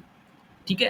तो ऐसा क्यों होगा? क्योंकि जो रैम है उसमें वर्किंग सेट के लिए जगह नहीं होती है। आपको पता है, अभी हमने देखा कि आपके पास रैम जो है लिमिटेड होती है, क्योंकि रैम आपकी एक्सपेंसिव होती है, राइट? क्योंकि आपकी रैम काफ़ी efficient form of memory and it is expensive, it is quite expensive, तो इसको बहुत ज़्यादा हम बिल्कुल अमाउंट में नहीं रख सकते। तो दैट इज़ लिमिटेड। तो इसलिए उसकी जब वो भर जाती है तो उसका हम स्टोर कर देते हैं दी सेकेंडरी मेमोरी। तो इससे क्या होता है, स्वैपिंग होती रहती है, एंड स्वैपिंग होने की वजह से क्या हो रहा होता है, आपका सिस्टम बहुत ज़्यादा स्लो हो जाता है। सिस्टम बहुत ज़्यादा स्लो हो जाता है, and that is the threshing, that is the threshing. इसी को हम थ्रेशिंग कहते हैं। तो आई होप आपको थ्रेशिंग समझ में आ गई होगी कि जब बहुत सारी जो पेजेस है वो continuously swapped between the RAM and the secondary storage, in that case the overall system जो है वो बहुत स्लो हो जाता है, and that is the threshing. तो आई होप आपको थ्रेशिंग समझ में आ गई होगी। यहाँ पर होता है इफेक्टिव एक्सेस टाइम निकालने का फॉर्मूला, इसको दिमाग में रख लो कि जब भी आपको इफेक्टिव एक्सेस टाइम निकालने के लिए लेट से आपका कोई न्यूमेरिकल आता है, तो उसका फॉर्मूला होता है 1 minus P multiply the memory access time plus P and into page fault overhead. जहाँ पर ये जो आपका पी दिख रहा है, ये होता है कि पेज फॉल्ट होने की प्रोबेबिलिटी क्या है, पेज फॉल्ट होने की प्रोबेबिलिटी क्या है। मेमोरी एक्सेस टाइम मतलब होता है कि आपका रैम जो है उसको कितना टाइम लग रहा है एक्सेस करने में, आपके रैम को किसी पर्टिकुलर पेज को एक्सेस करने में कितना टाइम लग रहा है। और पेज फॉल्ट ओवरहेड होता है आपका वो एक्स्ट्रा टाइम जो हमें लग रहा है to handle that particular page fault. मतलब वो जो पेज फॉल्ट की कंडीशन है उसको वहाँ से उठाकर अपनी मेन मेमोरी में लाने में, वो सब वगैरह में जितना भी आपका एक्स्ट्रा टाइम लग रहा है, जो भी आपका एक्स्ट्रा टाइम लग रहा है, वो होता है आपका आपका पेज फॉल्ट ओवरहेड। तो इस फॉर्मूले को दिमाग में रख लेना और आपका काम बन जाएगा। जैसे यहाँ पे कुछ गिवन वैल्यूज़ है, तो कुछ नहीं करना, इन वैल्यूज़ को उठा के आपको इस फॉर्मूले में लगाना है और आपका आंसर आ जाएगा। तो आई होप आपको इफेक्टिव एक्सेस टाइम का फॉर्मूला भी समझ में आ गया होगा। अब आते हैं ट्रांसलेशन लुक असाइड बफर यानी कि टीएलबी। तो आपका टीएलबी क्या होता है, अब हम उस बात को समझते हैं। तो टीएलबी का फुल फॉर्म है आपका, एक और बार मैं रिपीट कर दूं, translation look aside buffer. And TLB क्या होती है, कैशे मेमोरी होती है जो क्या करती है, पेज टेबल की फ्रीक्वेंटली यूज्ड एंट्रीज को स्टोर करती है। आपको पता है कैशे मेमोरी कौन सी मेमोरी होती है, जो आपका फ्रीक्वेंटली यूज्ड डेटा को स्टोर करती है। In the similar manner TLB भी एक कैशे मेमोरी है जो किसके फ्रीक्वेंटली यूज्ड एंट्रीज को रखती है स्टोर करके, पेज टेबल। पेज टेबल क्या होता है, एक डेटा स्ट्रक्चर होता है जिसके अंदर 2 कॉलम्स होते हैं, आपका पेज और फ्रेम का, जहाँ पर पेज किस फ्रेम से मैप्ड है वो चीज़ इन्फॉर्मेशन होती है अवेलेबल। तो उसकी जो start used frequently used entries हैं आपकी, उनको कौन स्टोर करता है, टीएलबी, जो कि कैशे मेमोरी है। आई होप टीएलबी है क्या। अब आपको ये तो पूछ लिया जाएगा लेट्स से इंटरव्यू में, टीएलबी क्या है बताइए ज़रा। अब बता दोगे कैशे मेमोरी है, ठीक है, जो फ्रीक्वेंटली यूज्ड एंट्रीज को स्टोर करता है ऑफ द पेज टेबल। तो अगर कोई सीपीयू है उसको लॉजिकल एड्रेस को ट्रांसलेट करना है तो पहले टीएलबी चेक करेगा। पहले टीएलबी यानी कि आपका ट्रांसलेशन लुक असाइड बफर आपका चेक करेगा। अच्छा, इसके नाम में ही इसका काम जो है buffer, buffer is a storage. तो इसकी वर्किंग कैसी होती है, जैसे आपका टीएल एक होता है आपका टीएलबी हिट और एक होता है आपका टीएलबी मिस। टीएलबी हिट यानी कि फास्टर एक्सेस, और टीएलबी मिस मतलब जो आपकी पेज टेबल एक्सेस है प्लस आपकी टोटल मेमोरी एक्सेस। और अभी हमने इफेक्टिव मेमोरी एक्सेस टाइम निकालने का फॉर्मूला भी हम देखेंगे कि वो कैसे निकलता है। अभी हमने इससे पहले जो है एक फॉर्मूला देखा था, let's just recap to that formula. अभी इससे पहले हमने क्या निकाला था, इफेक्टिव एक्सेस टाइम। क्या निकाला था, इफेक्टिव एक्सेस टाइम। वैसे ही आपका यहाँ पर इफेक्टिव मेमोरी एक्सेस टाइम का फॉर्मूला होता है आपके टीएलबी में, जिसे ईमैट कहते हैं, effective memory access time, which is equivalent to the hit ratio. Hit ratio मतलब अभी मैं बताऊंगा क्या होता है। तो हिट रेशियो मल्टीप्लाई जो आपका टीएलबी टाइम है यानी आपका जो भी आपका लुक एट बफर का टाइम है प्लस आपका memory time, this is inside a particular block.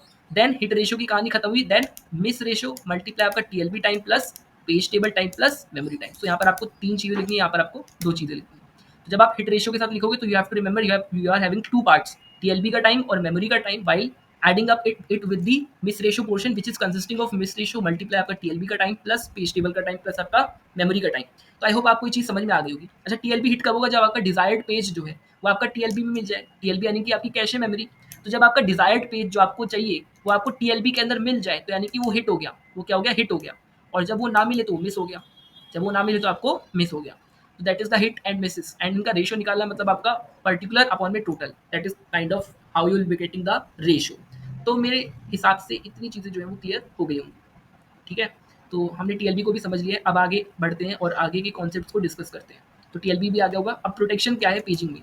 Concept of protection in paging, छोटा सा टॉपिक है ये, सीधा आपसे 2 नंबर में पूछ सकते हैं या फिर आपका पेजिंग के साथ ही कंबाइन करके आपसे 7 नंबर में भी पूछ सकते हैं। तो प्रोटेक्शन इज लाइक समटाइम्स क्या होता है कि एक प्रोसेस दूसरे प्रोसेस की मेमोरी एक्सेस करने की कोशिश करता है। मतलब जो एक प्रोसेस को आपने मेमोरी एलोकेट करी है वो कोई और प्रोसेस चाहने की कोशिश करता है कि वो उस मेमोरी को एक्सेस करे जो कि किसी और प्रोसेस के लिए एलोकेट की गई है। तो इसे प्रिवेंट करने के लिए जो हर पेज टेबल एंट्री होती है उसमें वैलिड और इनवैलिड बिट होती है। क्या होती है? वैलिड और इनवैलिड बिट होती है। जैसे हमने इनवैलिड लिखा था तो that is the invalid bit. तो वैलिड बिट मतलब पेज जो है वो एक्सेसिबल है, और इनवैलिड मतलब बिट मतलब जो पेज है वो दूसरे प्रोसेस का है और एक्सेस देना है। ठीक है, इनवैलिड बिट मतलब जो आपका पेज है वो दूसरे प्रोसेस का है, so the access is denied. तो एग्जाम्पल आप ऐसे समझ सकते हो कि सीपीयू ने लेट से पेज 7 को मांगा पर इनवैलिड मिला, तो आपका जो एक्सेस है वो क्या हो जाएगा? रिजेक्ट। जब भी कोई पेज पर्टिकुलर अवेलेबल नहीं है तो वो इनवैलिड देगा, यानी कि आपकी जो उसको एक्सेस करने की आपको जो परमिशन है वो नहीं मिलेगी। तो you can't be accessing that particular space, ठीक है, ऑफ दैट मिसिंग पार्ट। तो वो इनवैलिड बिट बताएगी कि access is denied. That is how the protection works. तो प्रोटेक्शन में आपको दिमाग में बस इतना रखना है कि जब एक प्रोसेस किसी और प्रोसेस का जो है मेमोरी को एक्सेस करने की कोशिश करता है तो फॉर दैट आप प्रोटेक्शन यूज करते हो। प्रोटेक्शन के लिए आप 2 पार्ट होते हैं आपके, वैलिड बिट और इनवैलिड बिट। जहाँ पर इनवैलिड बिट बताती है कि जो पेज है वो दूसरे प्रोसेस का है, तो आप अभी एक्सेस आपकी डिनाइड, आपकी एक्सेस रिजेक्ट हो जाती है। तो विद दिस हमने पेजिंग के सारे कॉन्सेप्ट पढ़ लिए हैं, पेजिंग क्या है एंड एवरीथिंग। और इसके बाद हम अपने दूसरे इंपॉर्टेंट पार्ट पे भी बढ़ जाएंगे जो कि सेगमेंट। अब हम अपने अगले पार्ट पर आ जाते हैं जो कि आपका सेगमेंटेशन। क्या है आपका? सेगमेंटेशन। तो नाम में आपको पता चल रहा है सेगमेंटेशन मतलब सेगमेंट्स में डिवाइड करना। ठीक है, तो देखो सबसे पहली बात समझो कि सेगमेंटेशन की नीड क्या है। अगर आप पेजिंग की बात करो तो पेजिंग प्रोसेस में क्या होता था कि जो प्रोसेस है वो डिवाइड करी जाती थी फिक्स्ड साइज पेजेस में या फिर फिक्स साइज पेजेस में, बिना इस बात का ध्यान रखे कि कोई logical structure of the program है कि नहीं है। कहने का मतलब ये है, आपको अगर मैं ढंग से समझाऊँ तो अगर आपका लेट से कोई भी प्रोग्राम है, कोई भी आप प्रोग्राम ले लो, लेट से आपका फैक्टोरियल का प्रोग्राम, तो मेरे को एक बात बताओ, फैक्टोरियल का प्रोग्राम जब आप लिखोगे तो उसका एक सीक्वेंस होगा ना, कि एक आप फैक्टोरियल का फंक्शन बनाओगे, उसके अंदर आप एक पर्टिकुलर लॉजिक लिखोगे, इस तरह से आप एक मेन फंक्शन होगा आपका, उस मेन फंक्शन के अंदर ये होगा और ये वो होगा, ये वाली लाइन एक काम करेगी, यहाँ पर ये या तो लूप चलेगा अगर आप लूप यूज़ कर रहे हो तो, या तो आप अगर रिकर्शन से कर रहे हो तो यहाँ पर आपकी बेस कंडीशन बनेगी, फिर आपकी एक मेन कंडीशन बनेगी। तो मतलब इस तरह की चीज़ें होती हैं। तो आपकी कोड जो होता है, जब आप कोड से क्या एक्सपेक्ट करते हो कि सारी चीज़ें एक जगह हो ताकि आप एग्जीक्यूट कर पाओ। पर अगर आपको पेजिंग में इस काम को करना है तो पेजिंग क्या करेगा कि पेजिंग इसको बिल्कुल अजीब तरीके से डिवाइड कर देगा। कहने का मतलब ये है, पेजिंग क्या करेगा विदाउट थिंकिंग, वो क्या करेगा आपका मेन ब्लॉक का, जैसे आपका मेन ब्लॉक शुरू हो रहा है तो मेन ब्लॉक का आधा पार्ट एक पेज में डाल दिया, मेन ब्लॉक का नेक्स्ट पोर्शन अलग पेज में डाल दिया, सम मेथड को अलग पेज में डाल दिया, फैक्टोरियल मेथड का आधा पार्ट कहीं डाल दिया, आधा पार्ट कहीं डाल दिया। कहने का मतलब है बहुत ही ज़्यादा एकदम ही जो बिल्कुल जो आपका लॉजिक होता है, पूरा आपका फ्लो होता है प्रोग्राम का, वो तोड़ देता है आपका पेजिंग। तो अगर आप पेजिंग यूज़ करते हो तो उसको कोई आइडिया नहीं होता, वो क्या करता है पेजेस में डिवाइड करता है, फिक्स्ड साइज पेजेस बनाता है, उसमें डिवाइड कर देता है। तो यहाँ पर आपका जो लॉजिकल फ्लो होता है प्रोग्राम का, जिस तरह से आपका कोड एग्जीक्यूट होना चाहिए वो नहीं हो पाता और आपका फ्लो ब्रेक हो जाता है। That is the need of segmentation. तो सेगमेंटेशन भी आपकी, जैसे पेजिंग एक मेमोरी मैनेजमेंट टेक्निक थी, सेगमेंटेशन भी आपकी एक मेमोरी मैनेजमेंट टेक्निक है जो कि प्रोग्राम को लॉजिकल पार्ट्स में डिवाइड करती है। यहाँ पर आता है डिफरेंस। पेजिंग में कोई लॉजिकल पार्ट में डिवाइड करने वाली बात नहीं हमने करी थी, अल्टीमेटली वो डिवाइड करा था ओनली। बट सेगमेंटेशन में we concern about the logical part maintenance, that is division तो करना है बट लॉजिकल पार्ट्स का भी ख्याल रखना है कि जो आपका प्रोग्राम है वो लॉजिकल पार्ट्स में डिवाइड हो। ठीक है, तो आपको लाइक आपका मेन है, उस पूरे एक पर्टिकुलर मेन को आपको सेगमेंट 0 एलोकेट करा, पूरे आपके सब मेथड को सेगमेंट 1। बट पेजिंग में क्या होता है आधा पार्ट कहीं, आधा पार्ट कहीं पर। तो इस तरह से यहाँ पर हर एक चीज़ को पर्टिकुलर सेगमेंट्स असाइन करे जाते हैं और हर एक मीनिंगफुल ब्लॉक को अपना अलग मेमोरी रीजन दिया जाता है। That is what the segmentation is. तो आपको सेगमेंटेशन की कहानी जो है वो तो थोड़ी-थोड़ी सी अब मुझे लग रहा है आइडिया लग गया होगा कि सेगमेंटेशन एक्चुअली में है क्या, है ना? तो जैसे हमने पेजिंग में एक डायग्राम देखा था ना, सेगमेंटेशन में भी एक डायग्राम देखते हैं। तो ये रहा आपका सेगमेंटेशन का डायग्राम। अब इसको आप पूरा हम सीक्वेंस में पहले सुनते जाओ, कहानी की तरह सुनना पहले, ठीक है, ढंग से। सबसे पहले आपका जैसे सीपीयू वहाँ लॉजिकल एड्रेस जनरेट करा था, यहाँ पर भी सीपीयू लॉजिकल एड्रेस को जनरेट करता है, ठीक है। अब इस लॉजिकल एड्रेस में 2 पार्ट होते हैं, वहाँ भी 2 पार्ट होते थे। वहाँ कौन-कौन से होते थे? पेज नंबर और ऑफसेट पी और डी। यहाँ पर होते हैं सेगमेंट नंबर और ऑफसेट एस और डी। तो सिंपल सेम लग रहा है। यहाँ पर एक सेगमेंट नंबर होता है और आपका डी यानी कि आपका ऑफसेट होता है, ठीक है। अब स्टेप 2 में क्या होता है कि जो आपका सेगमेंट टेबल है, जैसे वहाँ पेज टेबल था, यहाँ पर सेगमेंट टेबल है, तो सेगमेंट टेबल को एक्सेस करता है। तो जो सेगमेंट नंबर है, उसके बेसिस पे जो सीपीयू है, वो सेगमेंट टेबल के एंट्री को एक्सेस करता है। अब सेगमेंट टेबल के अंदर हमारे पास जो एंट्रीज होती है वो 2 चीज़ों में होती है, बेस और लिमिट। जैसे वहाँ पर आपका होता था 2, आपका पेज और आपका फ्रेम। तो यहाँ पर जो सेगमेंट टेबल है, उसके हर एंट्री में 2 चीज़ें होती हैं, एक होता है आपका बेस और एक होता है आपका लिमिट। जहाँ पर बेस क्या होता है? फिजिकल मेमोरी एड्रेस होता है, जहाँ से सेगमेंट स्टार्ट होता है। तो बेस क्या है? It is the physical memory address from where the segment starts. And limit क्या होता है कि आपके सेगमेंट का साइज़ कितना है, यानी जितना मेमोरी अलाउड है for that particular segment, for that particular part. जैसे आपका सेगमेंट अगर 2 लिखा है, तो सेगमेंट 2 में आपका एक बेस होगा, एक लिमिट होगा। लेट्स से बेस आपका 3200 है, तो यानी कि 3200 is the memory location, physical memory address from where the segment is starting, and limit is the size, let's say size is the 1000 so KB, तो आपका साइज़ हो गया 1000। तो इतनी बात समझ में आ गई, दैट इज दी सेगमेंटेबल एक्सेस। अब स्टेप 3 में क्या होता है, फिर आपका ऑफसेट चेक होता है। ऑफसेट चेक मतलब यहाँ पर आपका एक प्रोटेक्शन मैकेनिज्म लगेगा कि आपका चेक होगा कि जो आपका डी है, आपका ऑफसेट वो लेस देन ए लिमिट से, यानी आपका जो आपका मतलब अगर आप डायग्राम को ढंग से देखो, तो हमने लिखा है यहाँ पर डायमंड बॉक्स के अंदर जो आपका कंडीशन लिखी है, तो इसमें दिख रहा है कि जो आपका एस डी है वो जाते हैं और लिमिट के अगेंस्ट कंपेयर होता है, ठीक है। एक बार ढंग से देखो इधर, आपका जो एस और डी है आपको दिख रहा है ये वाला part, this is going to the diamond box where the comparison is happening. If the comparison says no, then there is error. But if the comparison says yes, then if the comparison says yes, then there is addition. तो क्या हो रहा है कि अगर offset छोटा है limit से, आपका डी की वैल्यू लिमिट से कम है, तो सीपीयू अलाउड है उस सेगमेंट के अंदर एक्सेस करने के लिए, मतलब सीपीयू उस पर्टिकुलर सेगमेंट के अंदर जो है एक्सेस कर सकता है। और आपका फिजिकल एड्रेस कैसे बनेगा? By adding the base plus the offset, मतलब आपका बेस और ऑफसेट को ऐड करने के बाद आपका जो है फिजिकल एड्रेस बन जाएगा। और इनवैलिड एक्सेस क्या होगा? अगर नो हो जाए तो एरर हो जाएगी, आपका एक्सेस इनवैलिड हो जाएगा, ठीक है। तो अगर ऑफसेट आपका यानी कि आपका जो डी है उसकी वैल्यू ग्रेटर देन लिमिट हो जाए, तो आपको सिर्फ कंडीशन दिमाग में याद रखनी है कि अगर डी की वैल्यू लिमिट से कम है तो इट्स अ वैलिड कंडीशन, तो आपको एक्सेस मिल जाएगी सीपीयू को बेसिकली उस पर्टिकुलर सेगमेंट के अंदर एक्सेस करने के लिए। But if it's not the condition, that is D is greater than limit, then the action is denied and that particular case producing the error, ठीक है। तो आपका फिजिकल एड्रेस भी जनरेट हो गया। और फिजिकल एड्रेस कैसे कैलकुलेट होता है? By adding up the base plus the offset, ठीक है, by adding up the base with the offset, that is what this plus signal generates, जो हमने डायग्राम बना रखा है। Then finally accessing the physical memory, final step में जो physical address है दैट उसके बेसिस पर हम मेमोरी एक्सेस होती है। और जो आपका बताया था ये पूरा अब आपको समझ में आ गया होगा। यहाँ पर S naught, S one, S two, S three के आपके सेगमेंट्स जो कि आपके रैम में स्टोर्ड है, ठीक है। तो आई होप आपको ये कहानी समझ में आ गई होगी, ठीक है, आपको ये कहानी समझ में आ गई होगी। तो अगर ऑफसेट आपका लिमिट से जो है बड़ा होता है तो आपको पता है कि आपका एरर हो जाएगा। तो आई होप आपको ये पूरी कहानी जो हमने अभी तक समझी, ये वाली जो आपकी डायग्राम समझा, ये पूरा समझ में आ गया होगा कि अगर ये कंपैरिजन आपका जो हुआ offset that is less than, if that condition holds then जाएगा एडिशन होगा बेस प्लस ऑफसेट का, and then it maps. But if the condition is not like that, then there is error and invalid access produce करेगा, ठीक है। तो that is what all everything about the diagram जो हमने समझी। तो आपको इतनी बात समझ में आ गई होगी एंड आई होप अब आपको कोई भी दिक्कत नहीं होगी। और मैंने आपको सेगमेंटेशन जो है वो कंप्लीटली समझा दिया है। सेगमेंटेशन के बारे में मैंने आपको एक-एक चीज़ समझा दी है कि सेगमेंटेशन होता क्या है, काम कैसे करता है। मैंने उसकी ट्रांसलेशन स्कीम बता दी। ट्रांसलेशन स्कीम मतलब कि जो आपका फिजिकल एड्रेस है उसको कैलकुलेट कैसे करोगे, तो वो हो जाएगा आपका बेस प्लस ऑफसेट। और उससे पहले की कहानी बता देना कि चेकिंग होती है, क्या-क्या होता है वगैरह, जो मैंने अभी आपको एक्सप्लेन करा। ठीक है?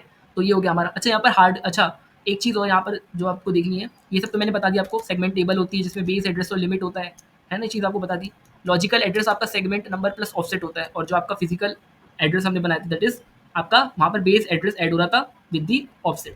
तो उसका एड्रेस ट्रांसलेशन बता दिया वही, कि आपका जो मैंने आपको कहानी बताई कि यूजिंग दैट पहले लॉजिकल एड्रेस होता है बट दैट फाइनल स्टेज आपको फिजिकल एड्रेस मिल रहा होता है। तो फिजिकल एड्रेस आपका बेस और ऑफसेट का कॉम्बिनेशन होता है, ये बात भी मैंने आपको बता दी। इनवैलिड वाला एग्जांपल भी मैंने आपको एक्सप्लेन कर दिया। एंड प्रोटेक्शन अगेन, प्रोटेक्शन में क्या होगा? वैलिड बिट होगी, इनवैलिड बिट होगी, जैसे वहाँ पर थी कि अगर सेगमेंट प्रोसेस से बिलोंग करेगा तो एक्सेस हो जाएगी allowed, but if the segment doesn't belong to the process means the segment is unavailable, then the access is denied. तो आई होप आपको ये वाली कहानी भी समझ में आ गई होगी। अब यहाँ पर हार्डवेयर रजिस्टर है दो, एक है आपका सेगमेंट टेबल पेज रजिस्टर और एक है आपका सेगमेंट टेबल लेंथ रजिस्टर। कौन से आपके पास दो है? एक सेगमेंट टेबल पेज रजिस्टर तो यहाँ पर जो आपका सेगमेंट टेबल मेमोरी है में कहाँ स्टार्ट हो रहा है, मतलब आपका जो सेगमेंट टेबल है, आपने जो सेगमेंट टेबल बना रखा था जिसके अंदर 2 पार्ट थे, बेस और लिमिट, वो मेमोरी में कहाँ स्टोर हो रहा है, ये आपका सेगमेंट टेबल बेस रजिस्टर बताता है। और आपका सेगमेंट टेबल लेंथ रजिस्टर बताता है कि जो आपका सेगमेंट टेबल है उसमें टोटल कितने सेगमेंट्स हैं। तो आपका सेगमेंट टेबल मेमोरी में कहाँ पर स्टोर्ड है, where the segment table is stored inside the memory is telling by sorry is indicated by the segment table base register, and segment table में total कितने segments है, यानी how many segments are there in the segment table that is being indicated by segment table length register यानी कि STLR। So with this हम लोगों ने segmentation का भी जो एक मेजर कॉन्सेप्ट है वो कवर कर लिया है। एंड यहाँ पर आपका पेज टेबल, आपका पेजिंग और सेगमेंटेशन के बीच डिफरेंस है जो अब आपको क्लियर हो जाना चाहिए कि जो आपका पेजिंग है वो फिक्स्ड साइज में डिवाइड करता है, यहाँ पर आपका वेरिएबल साइज सेगमेंट्स होते हैं। पेजिंग में आपका जो है कंसिडर नहीं करता logical structure, but here the logical structure plays a major role, that's why segmentation की रिक्वायर पड़ी ना, सारा केस ही इसलिए हुआ। इसमें आपका जो लॉजिकल एड्रेस होता है उसमें पेज नंबर और ऑफसेट होता था, यहाँ पर आपका सेगमेंट नंबर और आपका ऑफसेट होता है लॉजिकल एड्रेस में। जो लॉजिकल ध्यान रखना, अभी आप बोलोगे कि इसमें तो बेस और लिमिट होता है, वो नहीं, वो तो टेबल है आपका, वो टेबल है, यहाँ पर लॉजिकल एड्रेस है, ढंग से समझा करो। यहाँ पर इंटरनल फ्रेगमेंटेशन होती है, यहाँ पर एक्सटर्नल होती है। इंटरनल एक्सटर्नल फ्रेगमेंटेशन क्या होती है डिटेल में बता दिया है आपको। मेमोरी रैंडमली एलोकेट होती है, यहाँ पर जो है स्ट्रक्चर के बेसिस पे होती है, लॉजिकली होती है। फिक्स्ड साइज ब्लॉक, सो फास्टर एक्सेस, ध्यान रखना फास्टर एक्सेस अगर आपसे पूछा जाए किसमें होता है तो remember faster access is paging में, but slower access in segmentation. इस बात का ध्यान रखना क्योंकि वो लॉजिकल वगैरह चीज़ें देख रहा है, फ्लो वगैरह देख रहा है, तो इनवैलिड बिट और वैलिड बिट तो दोनों ही जगह चेक होती है। ठीक है, तो आई होप आपको डिफरेंस भी अब यहाँ पर समझ में आ गया होगा। और वर्चुअल मेमोरी का कॉन्सेप्ट देखो मैं अलग से क्यों लिख रखा है, क्योंकि कभी कभी 7 नंबर में आपसे पूछ लेते हैं, बट आपको वर्चुअल मेमोरी का कॉन्सेप्ट तो मैंने बहुत ढंग से समझा ही दिया था आपको पहले ही कि वर्चुअल मेमोरी क्या होती है। आपको बताया था ना कि virtual it's like an illusion to the user, कि आपके पास एक इनफ मेमोरी है to execute even large programs. ठीक है, तो अब वर्चुअल मेमोरी के कॉन्सेप्ट को अलग से भी कई बार पूछ लेते हैं, तो अब इसको भी थोड़ा सा समझ लेते हैं। तो आपका वर्चुअल मेमोरी के कॉन्सेप्ट को कर लेते हैं। ठीक है, इसको डिफाइन करने के लिए 2 मार्क्स में और एक्सप्लेन करने के लिए आपका 7 मार्क्स में ये पूछा जाता है। तो वर्चुअल मेमोरी के कॉन्सेप्ट की भी पूरी कहानी समझ लेते हैं। तो ये क्या होता है आपका, इट्स अगेन एक मेमोरी मैनेजमेंट, बट यहाँ पर क्या होता है कि यूजर को एक इल्यूजन होता है कि उसके पास बहुत सारा आपके पास मेमोरी अवेलेबल है, तो एक्चुअल रैम में अवेलेबल नहीं है। एक्चुअल रैम में तो कम है, but it appears like we have a lot of memory. कैसे? यूजिंग द आपका सेकेंडरी स्टोरेज। तो we treat some portion of the secondary storage as the part of the RAM. तो हम क्या करते हैं कि कुछ पोर्शन ऑफ सेकेंडरी स्टोरेज को as a part of RAM समझते हैं, जिसको हम वर्चुअल रैम या वर्चुअल मेमोरी ही कहते हैं। ठीक है, तो जैसे आपका जो रैम है 1 जीबी का है, बट आपका प्रोग्राम का साइज 1.5 जीबी है, तो ओएस क्या करेगा, हार्ड डिस्क का इस्तेमाल करेगा एज एक्स्ट्रा रैम। काम कैसे करती है वर्चुअल मेमोरी आपकी, कि जो आपका सिस्टम होता है वो सेकेंडरी मेमोरी यानी आपका जो भी हार्ड डिस्क या एसएसडी है उसके एक पोर्शन को रिजर्व कर लेता है, और उस पोर्शन की मदद से क्या होती है आपकी स्वैपिंग हो रही होती है। क्या हो रही होती है आपकी स्वैपिंग हो रही होती है। एक होता है आपका स्वैप आउट और एक होता है स्वैप इन। स्वैप आउट का क्या मतलब होता है कि जो पार्ट्स अभी यूज नहीं हो रहे उन्हें डिस्क में भेज दिया जाता है, वो होता है स्वैप आउट। यानी मेमोरी, ध्यान रखना ये किसके रेफरेंस में बोल रहे हो, मेन मेमोरी यानी कि रैम के रेफरेंस में। तो जो पार्ट अभी यूज नहीं हो रहा एप्लीकेशन का, मैंने आपको बताया था ना, जो एप्लीकेशन का पार्ट यूज नहीं हो रहा उसे हम सेकेंडरी स्टोरेज में टेम्परेरी स्टोर कर देते हैं, तो दैट इज हम मेन मेमोरी से आउट कर देते हैं, that is swap out. And when it requires the application again, तो वी स्वैप इन, यानी कि हम सेकेंडरी स्टोरेज से वापस से रैम में ले आते हैं। ठीक है, तो आई होप आपको ये चीज़ समझ में आ गई होगी। That is all the virtual memory. ठीक है, that is all virtual memory. That is the advantage of virtual memory कि आपकी रैम यूसेज को मोर एफिशिएंट बनाता है, ज़्यादा लार्ज प्रोग्राम्स को एक साथ रन कर सकता है, और आपको रैम को फिजिकली अपग्रेड करने की जरूरत नहीं पड़ेगी। आपके पास ऑलरेडी आपके पास कुछ portion of secondary storage is available as a part of the virtual RAM. And multitasking systems के लिए तो ये बहुत ज़्यादा एसेंशियल है। तो हमने पूरा आपका वर्चुअल मेमोरी अभी समझ लिया। आपका हमने देख लिया कि वर्चुअल मेमोरी होता क्या है, वर्किंग क्या है, स्वैप आउट और स्वैपिंग का कॉन्सेप्ट बता दिया मैंने आपको कि जब मेन मेमोरी से बाहर जाए स्वैप आउट, अंदर आए swap in, that is how it works. और मैंने आपको ये भी बता दिया, ये सब चीज़ें हमने देख ली हैं कि क्या है, कैसे होगा, कैसे नहीं होगा। अच्छा, यूजर को ऐसा नहीं दिखेगा कि आधा पार्ट रैम है आधा पार्ट वो है। It sees that the entire program is running at once, entire program जो है वो एट वंस रन कर रहा है। ठीक है, primary memory is the RAM, secondary memory is the hard disk और एसएसडी, फिर स्वैप फाइल यानी कि जो स्वैपिंग हो रही होती है, एंड दैट प्रोसेस अपनी जो डेटा को फेच करना और डेटा को वापस लेकर आना, ऑल दैट इज स्वैपिंग। कि आपका प्रोसेस उठाया, आपकी सेकेंडरी स्टोरेज में ले गए, तो आपने स्वैप आउट कर दिया, वापस ले तो स्वैप इन कर दिया। पर्पस बता दिया आपका कि आपकी रैम लिमिटेड होती है, बट आपको ज़्यादा लार्ज प्रोग्राम रन करने उसके लिए, तो एडवांटेजेस भी वही हो गया, एफिशिएंट यूज़ है, रन कर सकते हो मल्टीपल प्रोग्राम्स। नेक्स्ट कॉन्सेप्ट आता है आपका डिमांड पेजिंग। 2 नंबर में भी पूछ लेता है डिमांड पेजिंग, और कई बार ऐसा होता है आपका डिमांड पेजिंग, थ्रैशिंग, ये सब कंबाइन करके एक 7 नंबर का क्वेश्चन आपका बन जाता है। तो डिमांड पेजिंग क्या होता है आपका, डिमांड पेजिंग होता है जब आपके जो पेजेस होते हैं प्रोग्राम में, they are kept in a secondary storage like hard disk. मतलब कहानी सुनते जाओ, देखो जब कहानी सुनते जाओगे तो सब समझ में आएगा कि जो आपका पूरे प्रोग्राम है आपका, दैट इज उसको रैम में लोड करने की जगह सिर्फ वही पेज रैम में आता है जो सीपीयू को चाहिए होता है।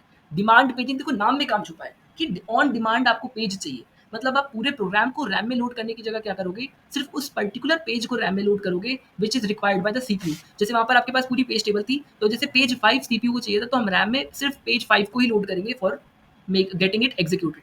ठीक है, तो जैसे सीपीयू को अगर पेज कोई ए एग्जीक्यूट करना है, तो सिर्फ पेज ए लोड होगा रैम में फ्रॉम द हार्ड डिस्क, यानी कि from the secondary storage, instead of the पूरा प्रोग्राम लोड करा जाए। ठीक है, तो आई होप समझ में आ गया होगा। डिमांड पर आपको पेजिंग देनी है, डिमांड पर पेज को आपको सप्लाई करना है, यानी कि जब आपका पास डिमांड आए तब आपको सप्लाई देनी है। ठीक है, तो वर्किंग आपकी समझ में आ गई होगी आपको कि आपका जो सेकेंडरी मेमोरी होती है डिस्क, तो वहाँ पर आपके पूरे प्रोग्राम स्टोर्ड होते हैं, जो भी आपने अभी एट टेम्परेरी आपने स्टोरेज यूज़ किया है। तो आपका जो प्राइमरी मेमोरी रैम होता है, तो वो सिर्फ उस प्रोग्राम को या उस पेज को बेसिकली लोड करता है जो सीपीयू को रिक्वायर्ड होता है, पूरा प्रोग्राम नहीं, सिर्फ उस पेज को।